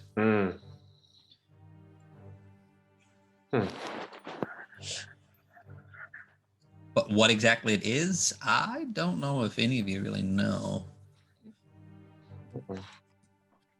Got a 16. So what was, so you rolled a 16 on perception. You get the sense that this necrophage, especially because he's in the merchant district, not at like the, Capitol building, I guess. You don't really see a religious affiliation associated with his alchemical kind of presence here.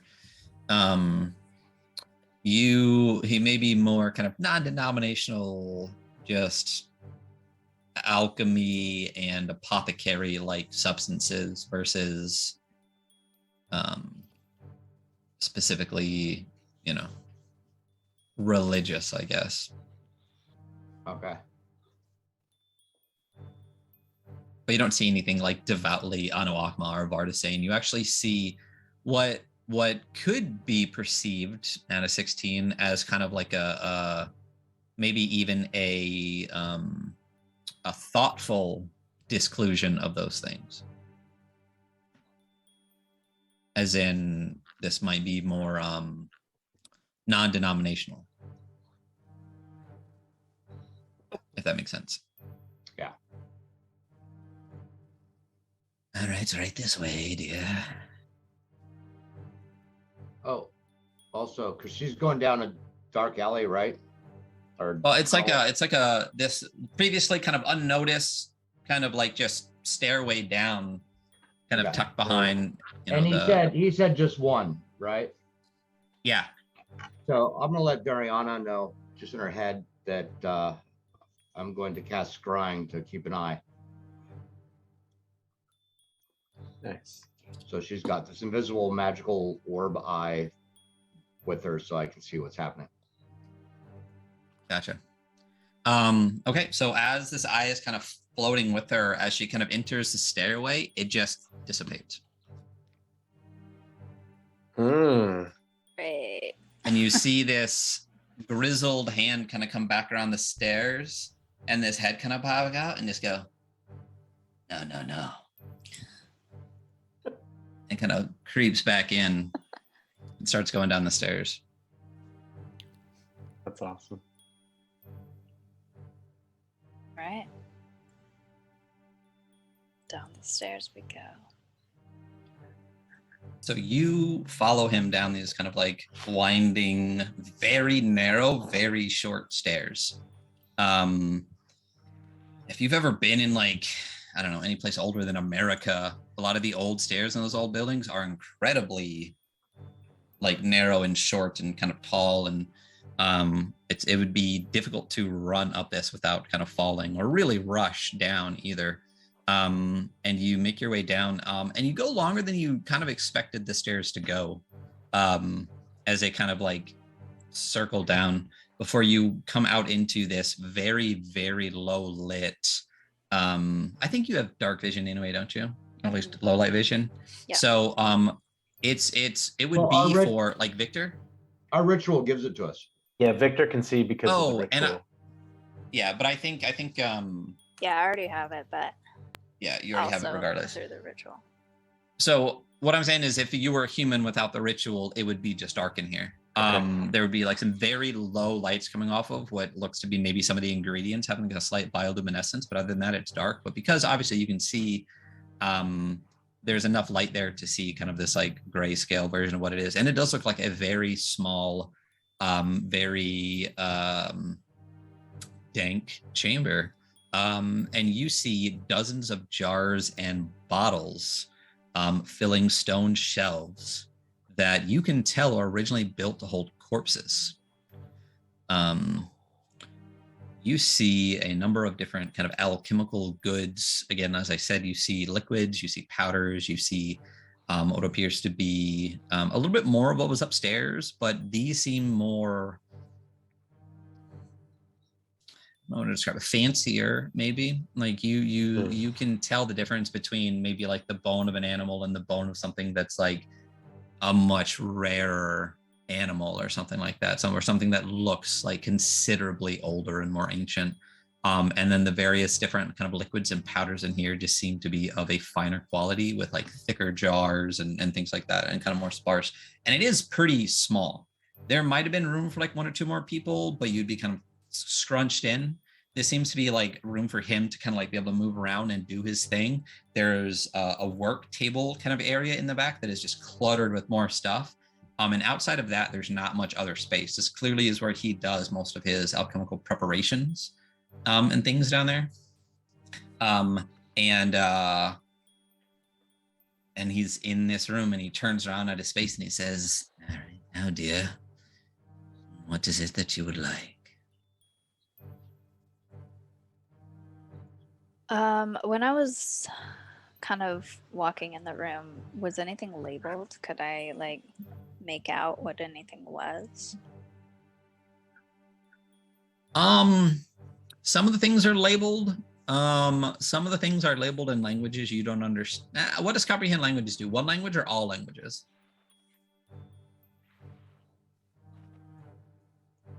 Well, it's tongues, and I think it's all languages tongues. understood, Yeah, but I don't know. tongues is just I to don't know if hear you and can talk. read it. Yeah, It's just you can hear Oh. it, understand it, and then when you talk, people can understand you. yeah, it's not a reading. Gotcha. So no. Nothing that you would understand, but what you do notice is that it appears to be in a number of different languages. Some clearly what you have noticed, symbols that are kind of like undercommon like, and then different kind of variations on that look more ancient and more kind of like weathered. But very little that you can actually read, considering most of it would be labeled in undercommon, which again, you can hear and understand, but can't read. Okay. And then what was the substance you mentioned again? The K? The K substance? Dead mind, dead mind Yeah. powder. Dead mind powder. Yeah. Okay. Yeah. All right. Well, I would like a little dead mind powder. Of course, everybody. Come here wants to keep your slaves in line. Do you have many slaves? A few. Why do you ask?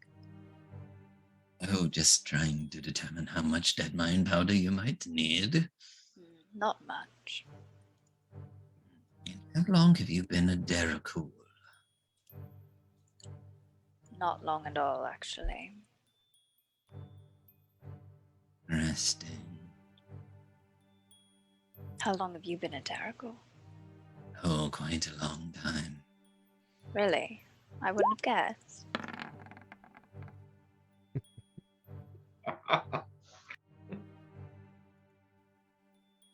That's said in a very nice way.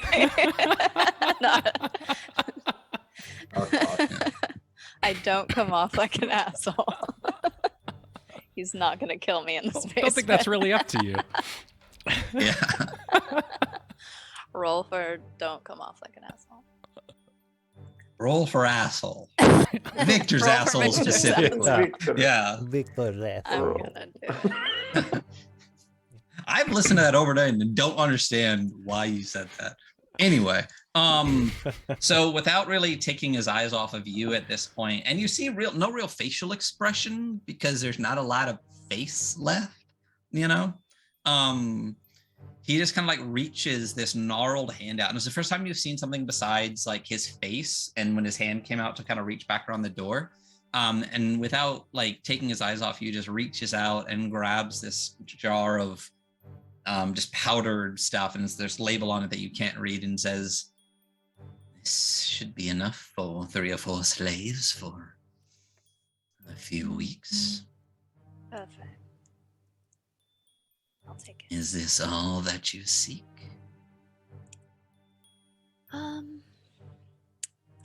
What's your rarest substance? It seems you have some very interesting things I've never seen before.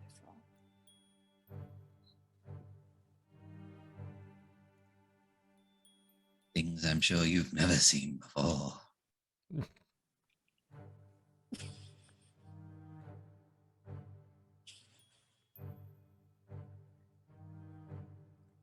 But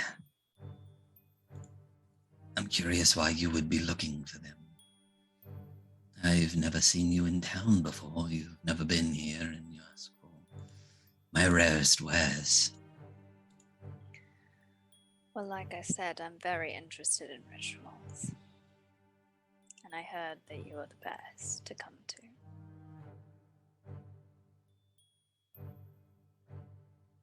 Why don't you speak plainly, girl, and tell me what you want?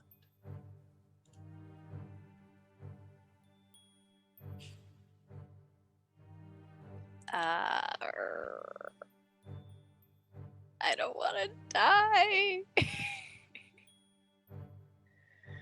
um,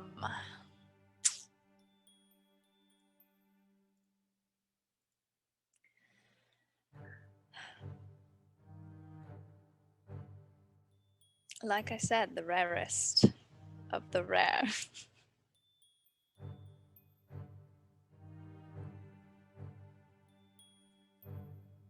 I seem to be out of stock of most of my rare things. If the dead mind powder is all you need, you can purchase it upstairs.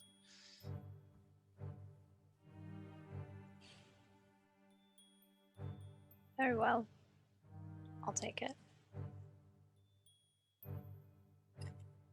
I'll walk upstairs. You ascend the stairs. He follows behind you a little bit slower. Takes a little bit of time once you get to the top. Goes over to the counter, tells you the cost of the dead mind powder. That will be...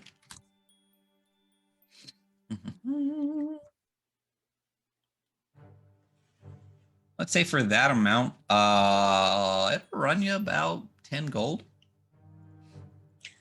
Okay. I got that. Yeah, you have like Alright. this ingots, so you can give them 2. Yeah. Okay.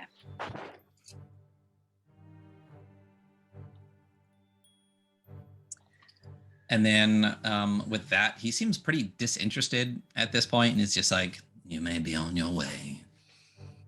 I'm gonna go ahead and say, by the way, we just got into town. We noticed quite a bit of activity on the island out there. Any idea what that's all about?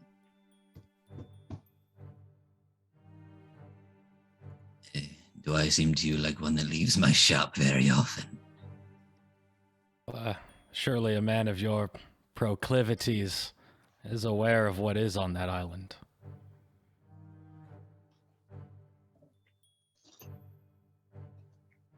May be aware of what is on the island, but what is it that you speak of? What activity?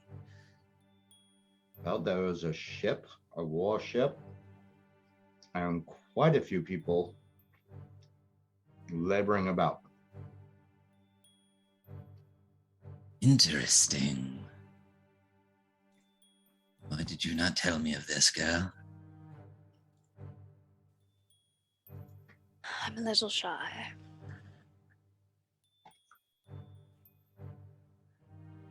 Tell me about the people on the island.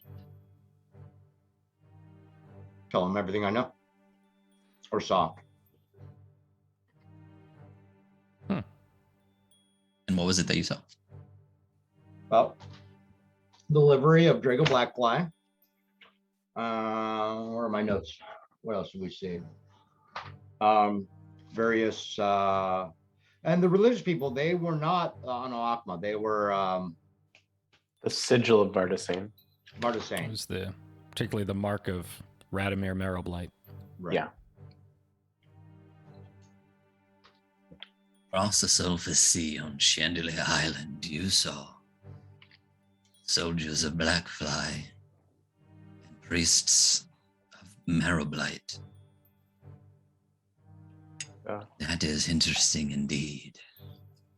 It is, isn't it? You know what is on Chandelier Island? We do, right? We know it's got the bane, Yes. right? The Ghoul's bane. Because that's why we Yeah, were going there. we You guys know. Yeah. Well, you know too. We talked about why we're going to go to that island. Yeah. So we all know. So, well, I understand it's got Ghoul's bane. You able to get your hands on any? Did you stop at the island? And he seems, when you mention that, he seems a little bit more frantic and kind of interested. Unfortunately, we were not able to stop due to the activity. It was quite a few of them there then. Quite a few. Only Drakefly's largest warship.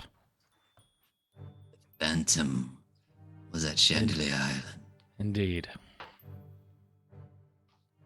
Interesting. Very interesting.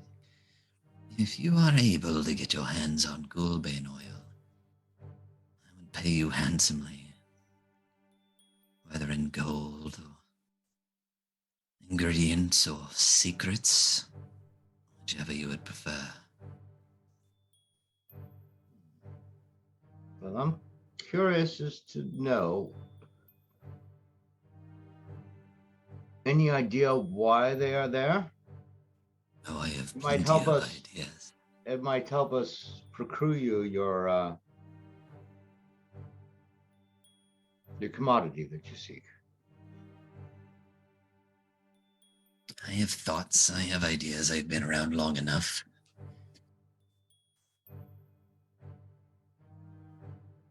My thoughts and ideas are for me. Oh, you're asking us an awful lot. We all know exactly how unwelcome oil is in the Imperium. Asking nothing. If you happen to find interesting substance and it happens to make its way in my possession, I will reward you accordingly. But if you choose not to, that is up to you. Let's just say, for argument's sake, we would like to do this, or we happen to stumble across it. Any idea how long they would be at that island so that we could do what we need to do? There have been rumblings in Bandicoot.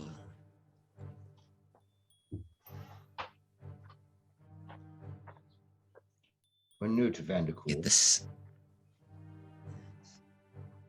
sense they will not be there long, but I also get the sense that once they leave, there will be a change. Change for the better or the worse? It depends. On? Side you're on.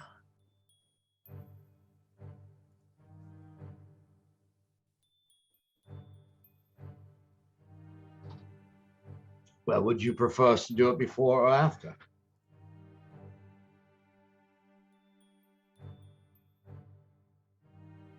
All I can say is I doubt you will get the opportunity to return to Chandelier Island.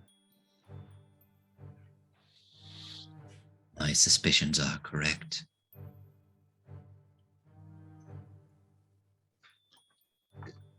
Is there can I, like, insight or something to kind of get an idea of if he's pro or con on the whole ritual thing? You don't need a roll. I would say you know people. You can read people.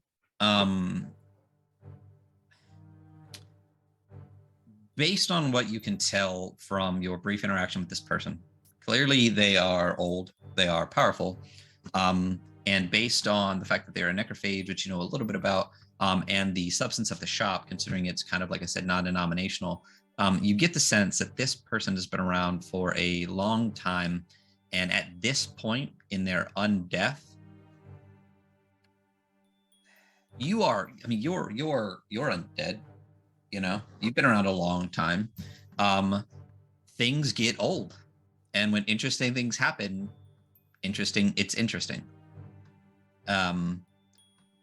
You get the sense that he seems less inclined either way and more inclined to just see something interesting. Mm.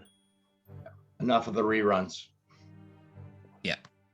So you don't get the sense that he has a side, and he seems more of an interested observer.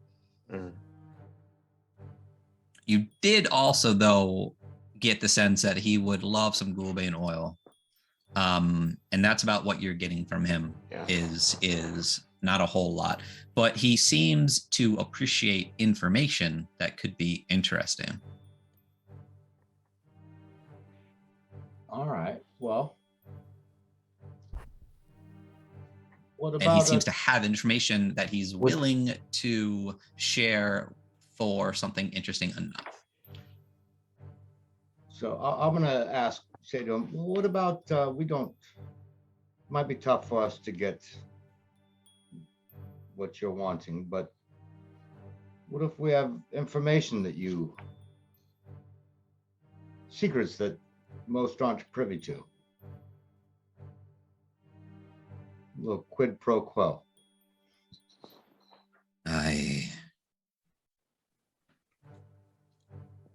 may not only deal in ingredients here, I might also have information to trade if what you have to say is interesting enough. I'm fairly sure it's interesting.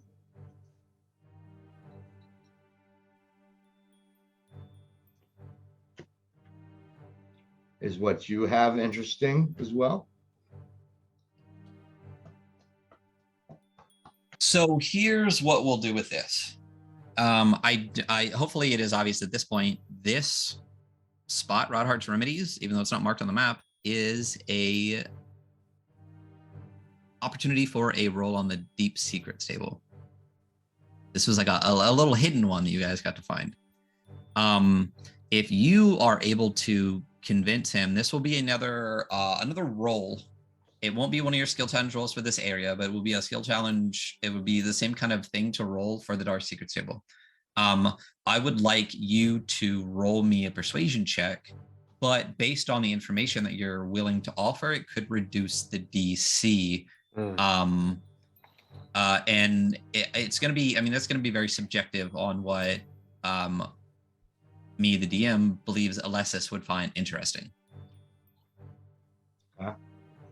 So depending on what you can tell him, show him, whatever, it could reduce the DC almost entirely. But I will just tell you it starts at a 15, and then I'll have you roll after you give after you say or show what you want to say or show.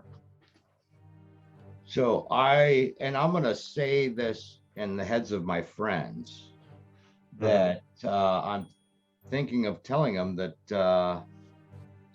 Narrowsane's planning a comeback.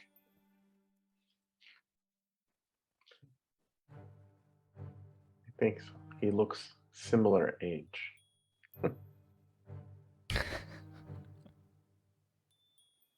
Does anybody have any objections? Yeah. Okay.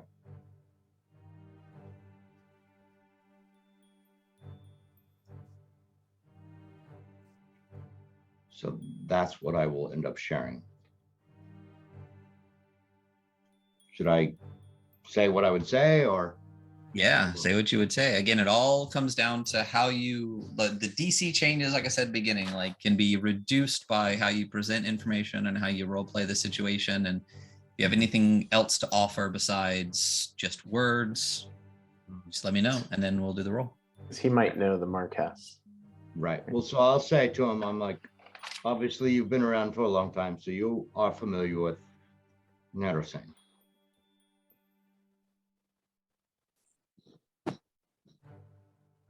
Does he react familiar? Yeah. Piqued interest. Well, I happen to know some information about a possible return. Narrowsane, at least as far as the rumors say, has been dead for quite some time. Well, the rumors are rumors. Do you have any proof of this? Well, before I go on, I'm offering some information. Are you going to reciprocate? You can give me any evidence whatsoever. I will indeed. Well, I met him not too long ago. And So you say. yes, so I say, do we have any proof? So our Cutter, the Hmm? symbol. yeah. Ah, Oh Clever. yeah. I'm gonna show him that symbol.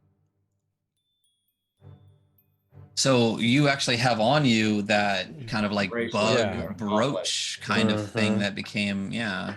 So you pull back your kind of fancy garb and you show this. And when you do, his eyes just light up.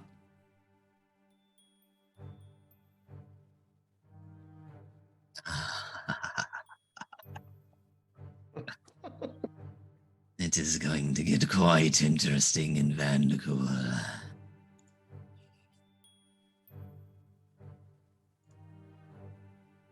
indeed. And with that, I'm not even gonna have you roll. What I am gonna have you roll for is a deep secret. Mm, Nice. You are That's gonna awesome. get the first roll on the deep secrets table. Let me find that. It is a much smaller table than the previous one. Why don't you roll me a d6? Me? Or oh. Sylvester. Sorry, I rolled already. Oh no, that's cool. No, it's fine. So he, in exchange for this information, you are, as I said, you're going to roll on the deep secret table. There's two tables, the whispers and rumors table, which is a bigger table where you can kind of get that information in situations. The deep secrets table is only a d6. So that kind of tells you how many of these that you can find across the city. This is information that is much, much more important to your current task. And with the 5, you rolled this. Smiling Margaret, the Wizard General of the Harvester Legion. Harvester Legion being one of the biggest kind of legions of the Imperium, kind of the standing army, has allied herself with Duke Blackfly and Radomir Marrow-Blight, placing the Duke's orders over the Emperor's. And he tells you, I can only guess what kind of great rewards she will receive from the Duke should he ever become Emperor.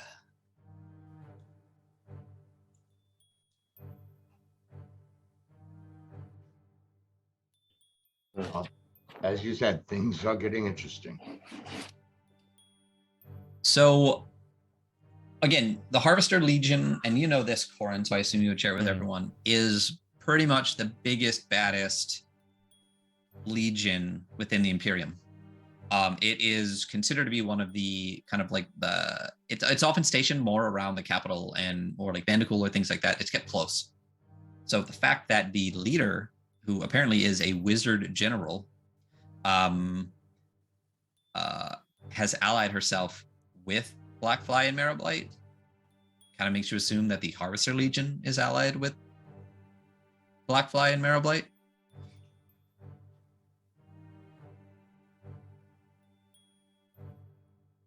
That's a big deal.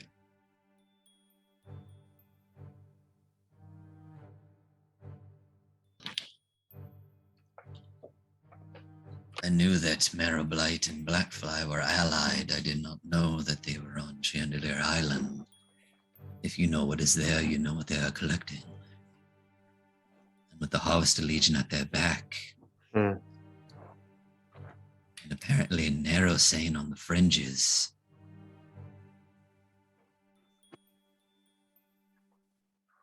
Isophoros is in for a very interesting time. Vandercool and the capital will be indeed very interesting places to be.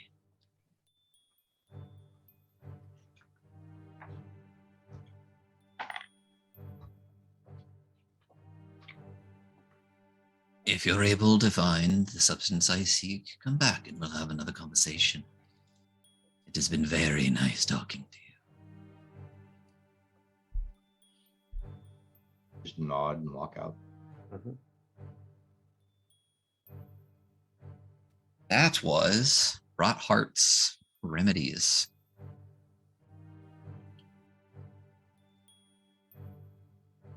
Where would you guys like to go next?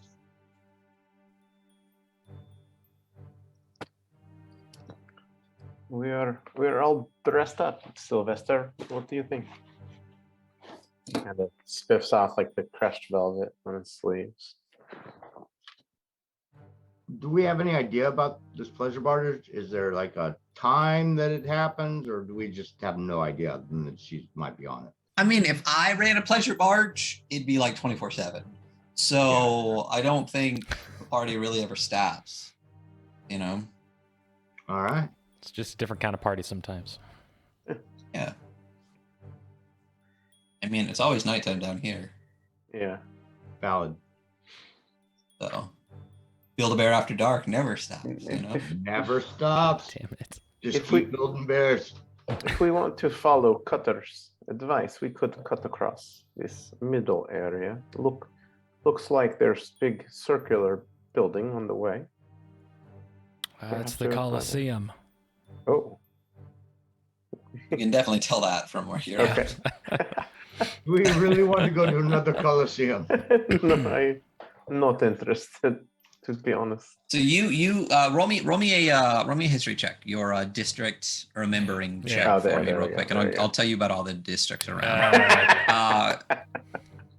As far as the rest of the districts, you don't remember shit. But clearly, over top of Rot Heart, you see what rises like a Colosseum. It's exactly what you would think, kind of the Roman Colosseum, like pre half of it falling apart would look like. It's very fancy. It's very nice. And again, as you look around, most of this is like kind of like marble mausoleum, like kind of. It's very homogeneous. There's not a lot of color in this area. But it kind of rises above everything. So you get the sense, at least you know very well, that that's a Colosseum district. If you like directly, is there a directly north. But there is a district to the south of you, and obviously clearly other districts. You could also, if you wanted to, you can backtrack through a district without having to do another check. If you wanted to go back through the docks, you could run right to the waterfront district and go up that. It's any way or direction you'd like to go. There is still number 7. If you would just want to see that in passing, I can tell you what that was.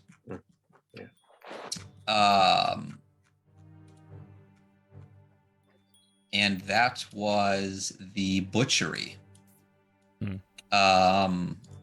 The stench of blood and death greets all who draw near to this ominous, windowless building of black stone. You know that here helpless fleshling slaves are slaughtered and butchered by sadistic, gleeful ghouls in blood-stained white aprons. Living creatures who make the mistake of wandering in here are likely to be attacked by a pack of a dozen deranged ghoul slaughtermen, kind of patrolling around the building. And Corin, you remember this enough to remind people to stay away. And if you actually look at the map, you can tell that there's not a lot of, it's kind of secluded off itself a little bit.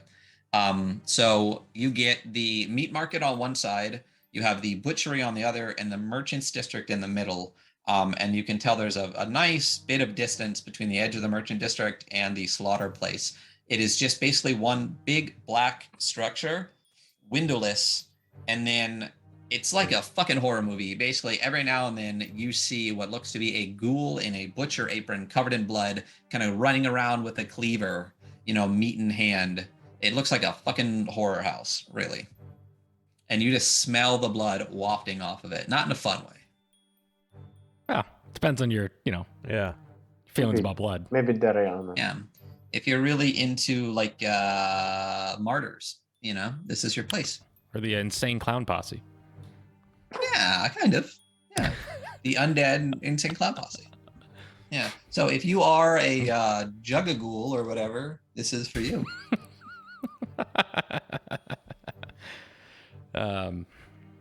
So that's what's there. If you would like to stop Yeah. there, I can tell you all about it and we can. Mm-mm.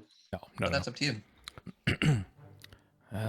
I do think we want to head to the barge, and as much as you know I love a fight, we may want to go see the Marquess before we ruin our finery. And it seems like we can get there. We can kind of go across six. Go back go through like- to the go aqua, green, blue. Yeah. And then, If you don't want to, cross Coliseum District, if you do cross in the Coliseum District, you will have to, make a roll. But if you do want to kind of, all of you have control of the token. If you want to kind of make your way back through the edge of the docks and just tuck into the waterfront district, there are a number of locations on the way there. If you think that the barge is number 16, there's a lot of stuff on the way that you could hit. Yeah. Possibly be 12 as well. Yeah. Let's just hit all of that. Yeah. You want to take it? Yeah. Guess I'll drive it. So we're gonna go back through basically out to the waterfront and walk down the docks. Okay. So as you're walking, you leave the dock area, which is specifically like the docks area. There's dock workers, there's like the merchants. It's exactly what you think a dock would be like. You enter the waterfront district, which is much more nice and fancy. Like the moorings here are like clearly private to the residents associated with it. If you guys have ever been in Philadelphia, there's that whole waterfront district that always, you know what I'm talking about. So it's like that. This is fancy. This is a very fancy part of town. Again, just a very clear delineation between the dock and the waterfront. In especially the amount of wealth that you immediately see from the buildings and stuff here. So as you, the shoreline snakes northward. The docks give way to luxurious homes, floating pleasure palaces, and boathouses of Vanderpool's nobility.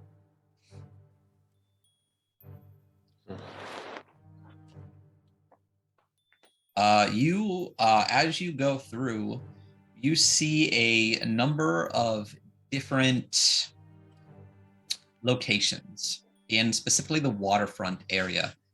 So this whole district is a waterfront area, but no, this is area that I'm talking about specifically before you get to number 13. You see the Dance Macabre, which appears to be a gruesome theater restaurant offering performance eating as entertainment. That sounds fun. You see the Wanton Epicure, and some of this information is kind of it's loose. Like you might have asked someone on the street, "What the fuck is that?" And they'll say, "Oh yeah, that's where they literally eat people in front of you for entertainment." The Wanton Epicure, which apparently is a brothel that caters to obscure and obscene tastes of the undead, and the Sulfur Caldarium, which is a bathhouse.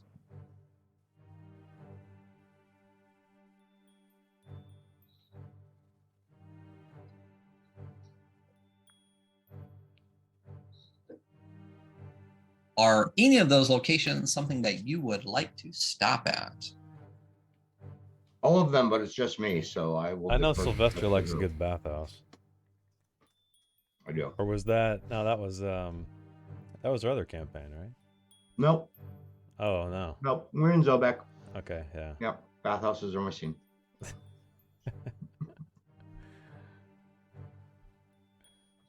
Who's taking the wheel? Are you going to pass all of these by and make note of them and continue on? Or what would you like to do? Well, those sound great. I don't know. Pleasure Barge seems to kind of encompass all that. So I'm There's fine moving there's on. nothing that says you can't go and come back to any location. They don't disappear Right. when you guys pass them. If you just want to take note and potentially keep in your mind, hey, bathhouse sounds like a good place to stay before the night, or hey, it's dinner time, let's go to the Dance Macabre. That's up to you. Those are just three of the points of interest along the waterfront as you continue on. But are you continuing past these and moving more towards 13 as you make your way up?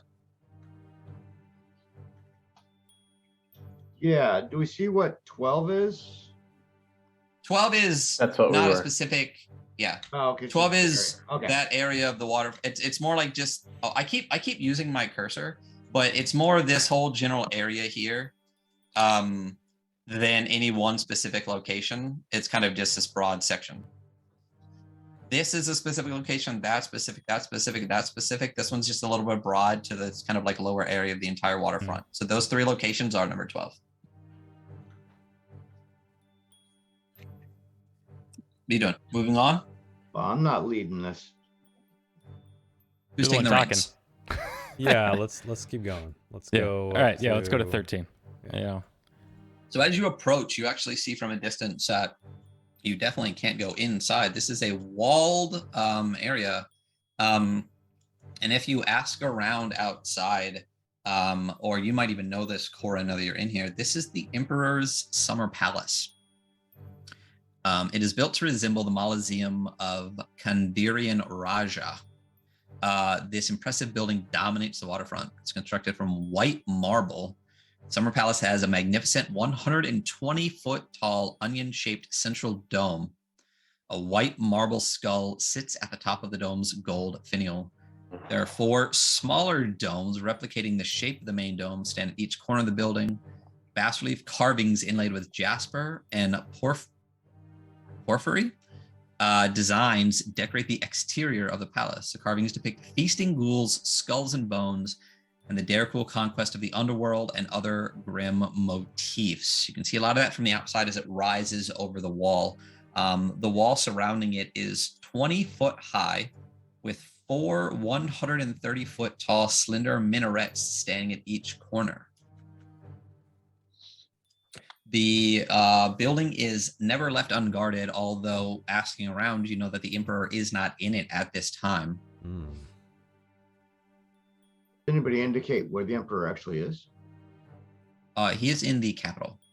Generally is where he most of the time is.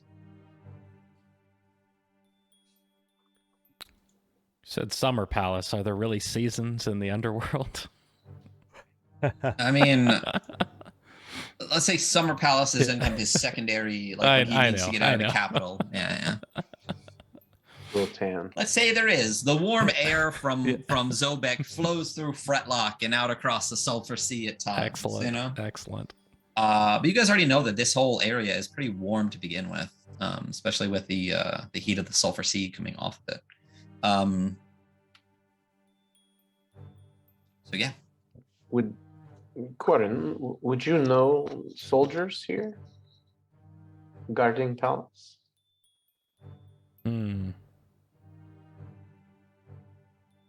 Probably not. I I did not serve the Imperium. I served a lesser lord. We may have fought side by side on the battlefield one time or another, but it didn't exactly hang around the Emperor. I'm wondering if they would be interested in the same information about activities on Chandelier Island. I don't know if we'd want to share that with a guard, but a consort of the Emperor, perhaps. Perhaps we meet one on Pleasure Barge, yes? You really want to go to that pleasure barge, don't you? I am not as interested as Victor wants to Sylvester, show but his asshole. seems safer bet. And we have your bracelet, yes, to show her? We do. Seems to be very helpful. So this is like a residence for the Emperor. Like, we're not going to find like walled and stuff. Like a representative. Yeah. Like if we I'm guessing we're not going to be able to find like a representative of the Emperor to talk to if we or I think that's what you're trying to get at, right, Victor? Well, I'm just wondering if because we have this only a couple days here, and there's plus the ritual, and even though the Narasane is gonna hopefully overthrow. He wants to overthrow Nisiphorus. Nisiphorus probably cares that these other guys are scheming against him. And it's like Sure a he like you cares. can probably see the island from here almost. It seems like. So again, what you guys know is that the Harvester Legion kind of protects this city. Basically. Oh, Kind of like okay. the And second they're capital. allies. Gotcha. Duke Drago Blackfly is supposedly a favorite of the Emperor, and you have recently heard that Smiling Margaret has allied herself with Yeah. Duke Drago Blackfly. So if you want to talk to some people about how Blackfly Yeah. is scheming Yeah. against the Emperor, you just pick someone out and let them know. Yeah, no. Okay. Yeah.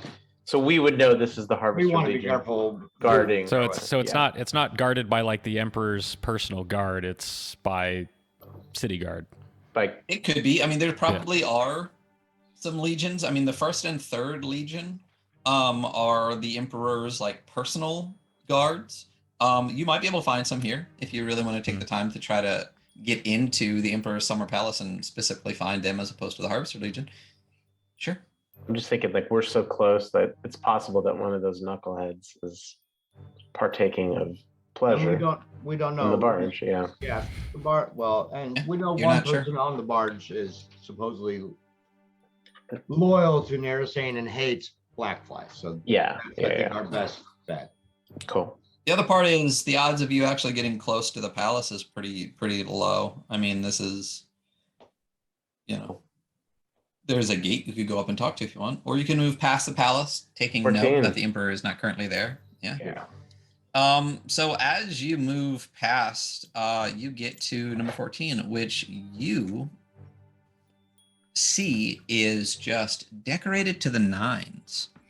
You see a smaller and less grandiose palace than the Emperor's Summer Palace. And you see it's built in the Septime style. What is the Septime style?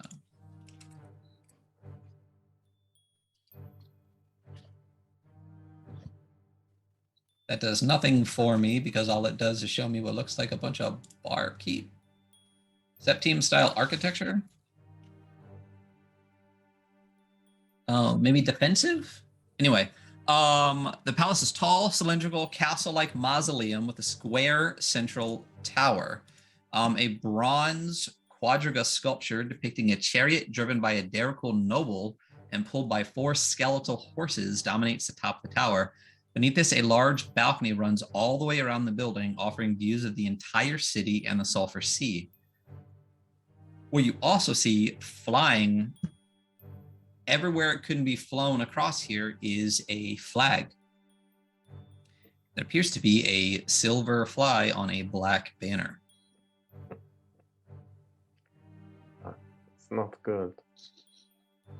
So that would be You Drago's place. realize that this is Duke Blackfly's palace. Hmm.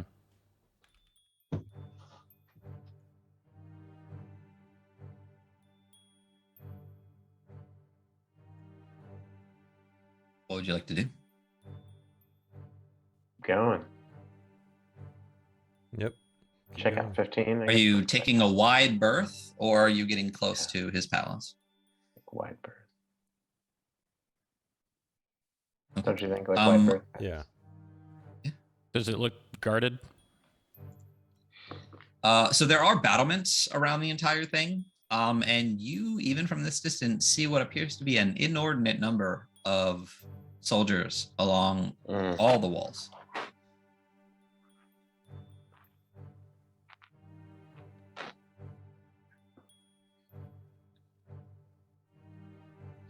So we won't be sieging it anytime soon.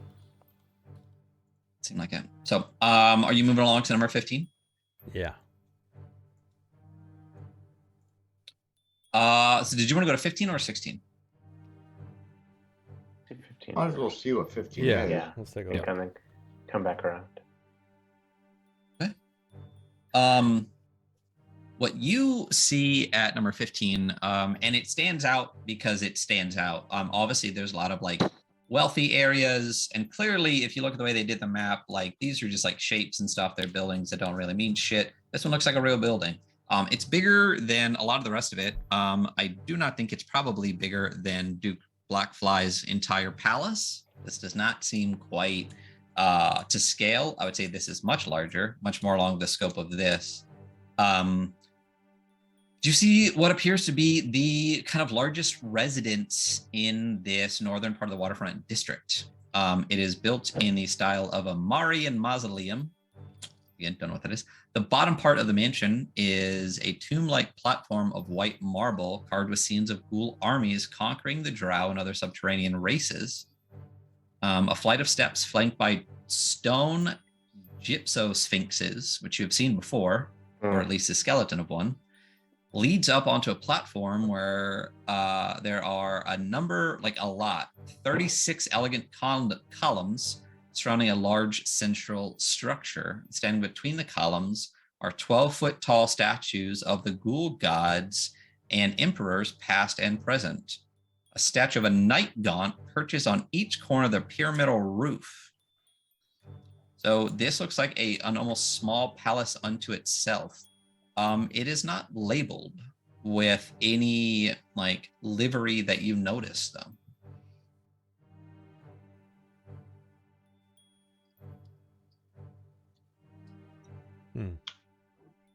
I look to our two actual Daracool. Any idea whose place can this is? Roll your history. Roll history. check.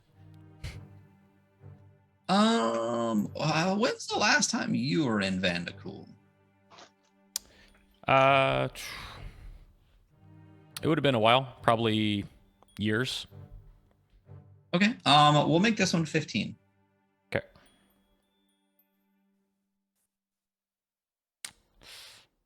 Just shy. Can I give him my bless? No.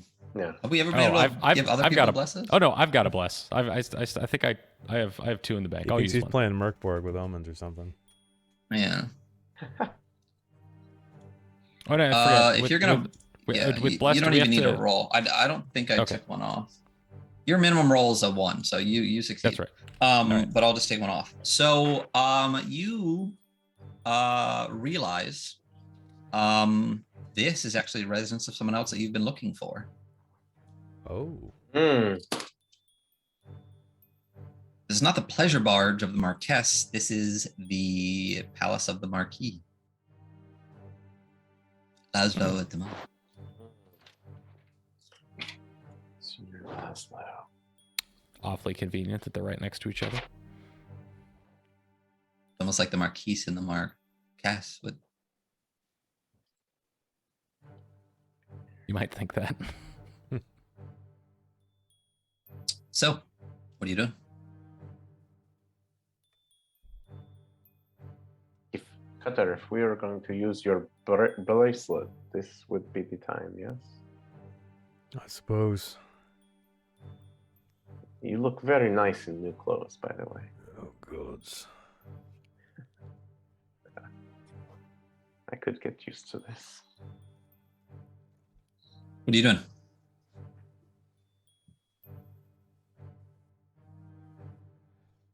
I don't know. What do you guys want to do? I mean, we are dressed for yeah. party. I feel like we should go say hello to Marquess Laszlo.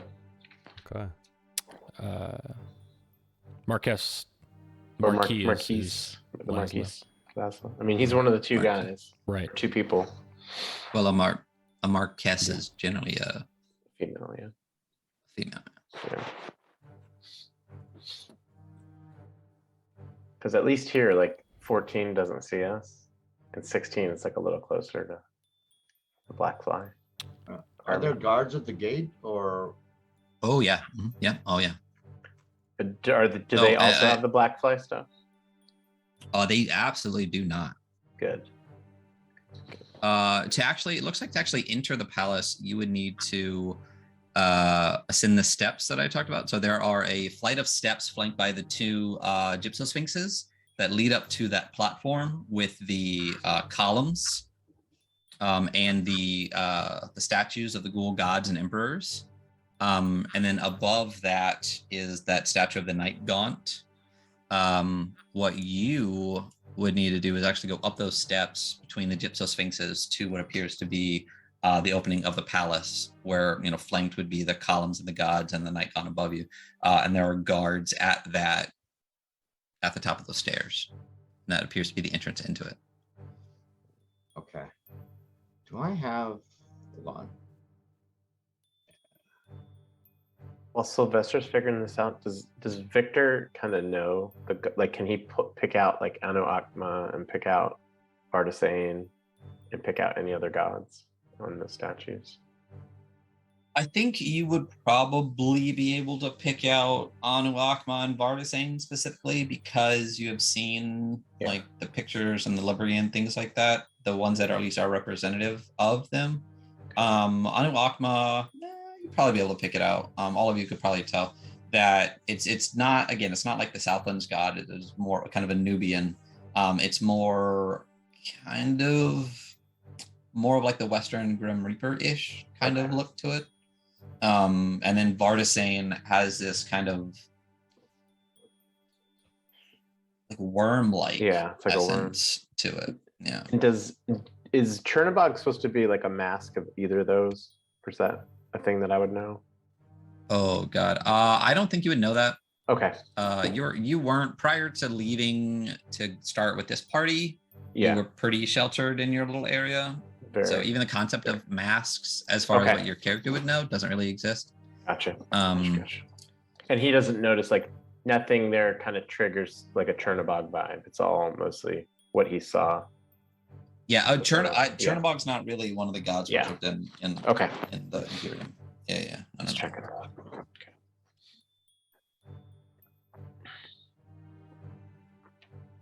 What are you doing? I guess we're going to ascend the steps. Yeah. All right. So again, as you ascend these steps, it's a large, kind of like marble decorated staircase up. Exactly how you think, kind of like palatially, with these gypsosphinx statues next to either side, kind of how people have on platforms like the giant lions outside of a really nice structure, and the whole thing is marble. You walk up, and as you get to the top, you do see a number of guards that stop you immediately upon reaching the kind of columned area. And behind them are these large doors that would open up into the palace. And again, as you look around, you're in this kind of wide open area in front of the palace with the columns and the statues. It's imposing, especially with that. The night gaunt, a night gaunt. I don't know if you guys have seen one. But a night gaunt is, imagine it kind of like a, I want to say almost like a small dragon. Like Cthulhu mythos. Yeah. Kind of like a gargoyle kind of thing. But like, yeah, it's more like a gargoyle kind of thing. Yeah, I would say it's more like a gargoyle kind of thing. Oh yeah, I found some pictures. Yeah. I mean, if you just Google Night Gaunt, you'll see what it's based on. And Kobold Press uses a pretty similarity to what it looks like. Oh, that's cool. Is that symbolic of anything that we know of? No, they exist. Decorative? Hardcore down here. It is. It's you aren't aware. It is decorative. They do exist here within the underworld for sure. Right, but there's no like kind of, keep out, some kind of hidden message behind a statue. No, right? Okay. Same thing with the gypsosphinxes. It seems more kind of decorative than anything. Okay. This is what a night gaunt looks like. Yeah. Yeah, that's awesome. You might want to move it up in the. Oh. Yes. There you go.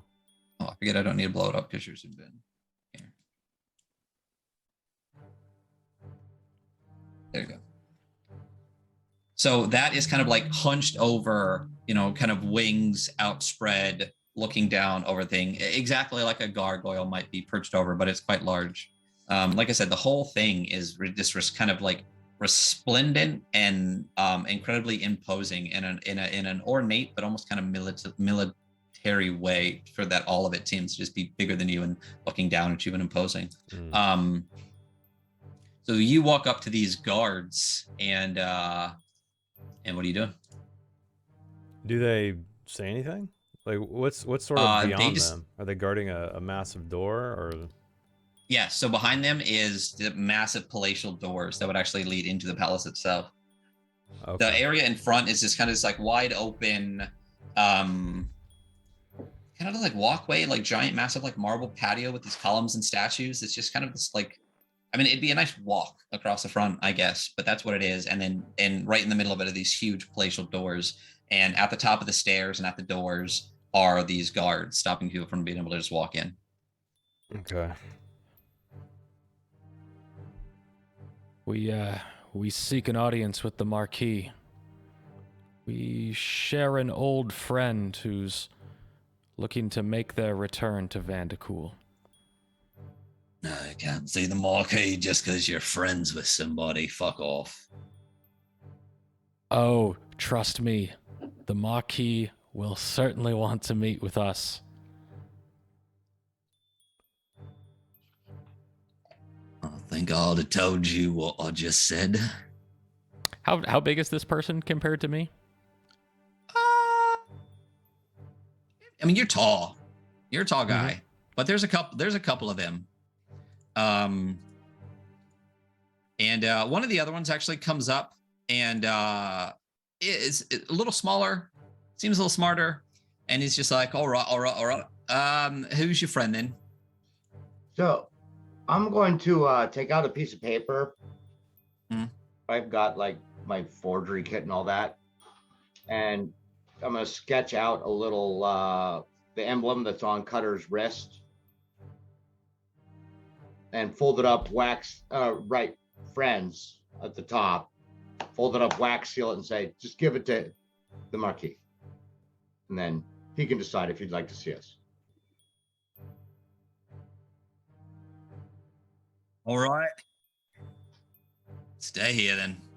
And the second one kind of takes it from you, goes back to the doors, kind of gives it a knock. The door opens up a little bit. He hands something in, seems to have a brief conversation, kind of looks back towards you guys. You see this face kind of peek out, unarmored, looks like more of like a member of the house staff or something like that. The door shuts and then time passes. And the guard just kind of stands there because that's what guards do a lot.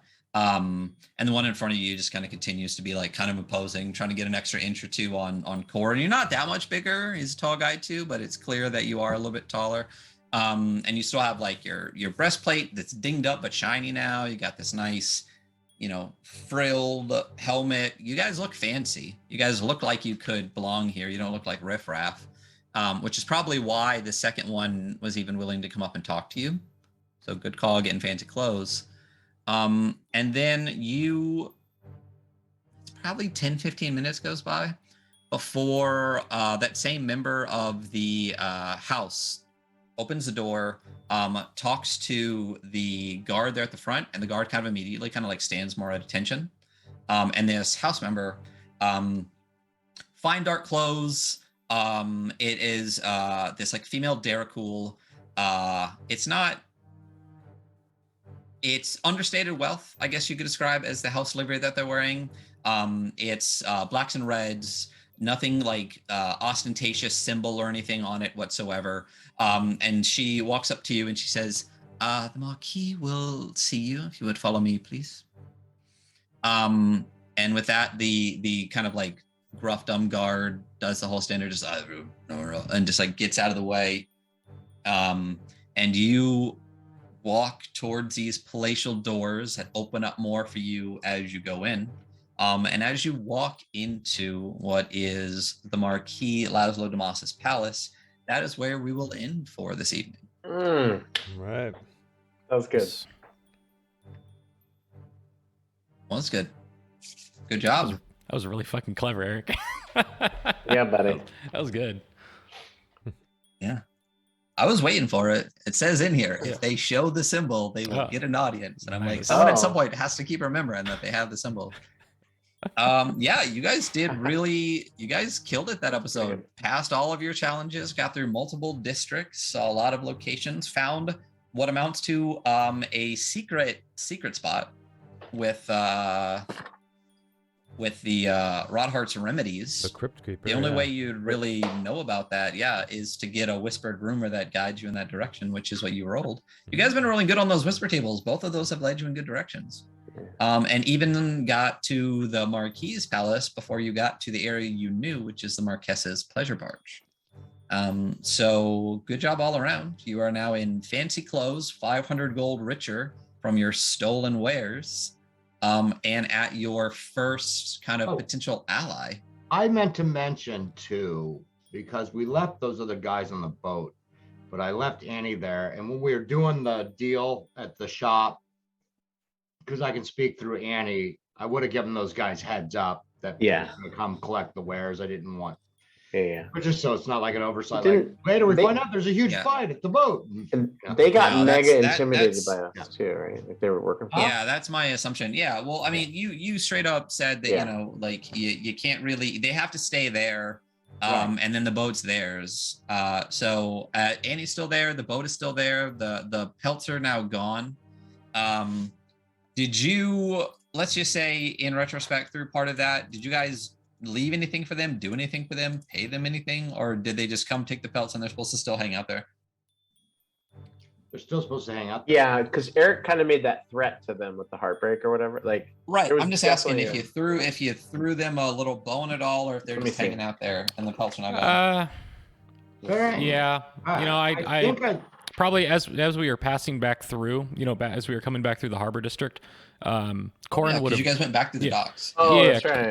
Corin would have gone to the like registration office and formally took an ownership of the skin trader, and would have stopped in at the boat and said, "You guys are doing a great job," and kicked him, you know, whatever, like half a gold piece or something like that to get themselves some fresh flesh. Yeah, that works. And yeah, they don't have to go far to the meat market, which is right next to the docks. Still be close to the thing. So good call for that. You guys definitely Will Jess's dead mind powder work on anything that's undead, or does it only work on living? It's only on the living. Okay, sure. Okay. yeah, I'll give you I'll tell you exactly I'll give you the breakdown. So dead mind powder is ingested. A creature subjected to this poison must succeed on a DC 15 con saving throw or become poisoned for 48 hours. While poisoned in this way, the creature has disadvantage on wisdom and charisma saving throws against spells of the enchantment school. I need some of that. Awesome. Maybe it does work on the end. Oh, because that would be great, Yeah, right? It just says creature. So yeah, I think it basically just like, it poisons you and just keeps you Yeah, kind of like Jess. weak and dumb and I have out a of plan it. for it. Yeah, buddy. Nice. If we get there, we'll see. We're gonna dope the food. Enchantment's my bag. Arms. The and- pleasure barge will be ours. Yeah. Ooh, let's take over the pleasure barge. Yeah.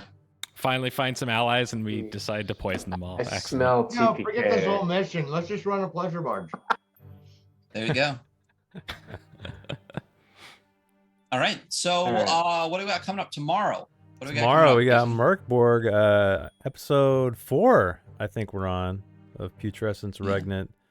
The players have found an interesting ghostly tower rising in the swamp. So we'll find out what that is tomorrow night at 7 Pacific.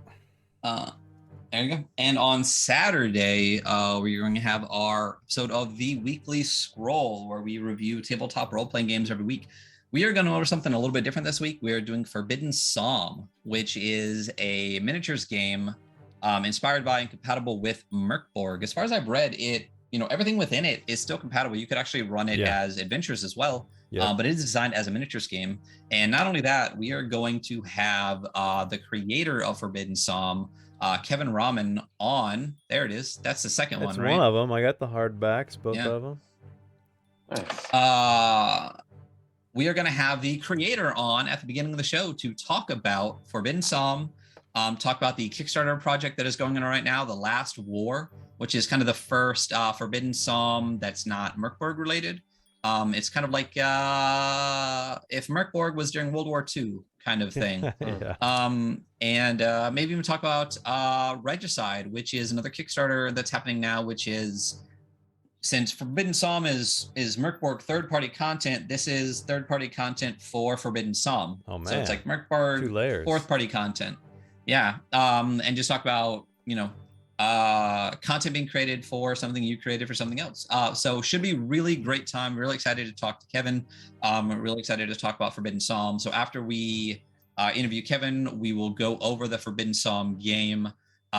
So that should be really fun and interesting. It's neat as we continue to get more kind of like interviews on the show and be able to talk about these games a little bit more with the creators. It's going to be fun for that. So that'll be Saturday at 8 a.m. Pacific, 10 p.m. Central. And are you formatting the interview like it's going to be the first part, like an hour or something? Yeah. Or? Okay. Yeah, that's the plan. I think with Max Moon on our last episode, we just did like 30 minutes. Yeah. And then so with Kevin, it'll be like 30 minutes to an hour-ish. It's just kind of wherever we kind of hit a spot, or if they have something else that they needed to afterwards or not, because I know that 8 a.m. Pacific isn't always everyone's time zone of choice. So I think that's our plan, is to do the first 30 minutes to an hour and then do the Forbidden Psalm for the rest of the episode. So that should be interesting, and we'll see if we can continue to keep having creators on and do some interesting games at that. And then next week, back to Dark Kingdoms and Merkborg again, and we will let you know as stuff pops up. Again, Matt, sometime in the summer, could potentially be running a game. And Gamma World, not Shadowrun, is in the nearish future. So we'll see what happens with that. And then whenever Dark Kingdoms ends, as I said, we are on the home stretch. This is the final kind of like location. We will see what happens with Wednesdays and Thursdays and various different games we're going to run. I have plans to do a lot of different smaller games that are like 1 to 3 sessions, new system each time for quite a while before we settle on potentially another long campaign.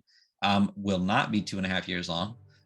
So we'll see how that goes. But that is kind of the future with the Adventure Archive. We're going to try to be a little bit more consistent about streaming multiple times a week outside of our Thursday and Saturday streams. So we'll see what happens. Thank you all for being here.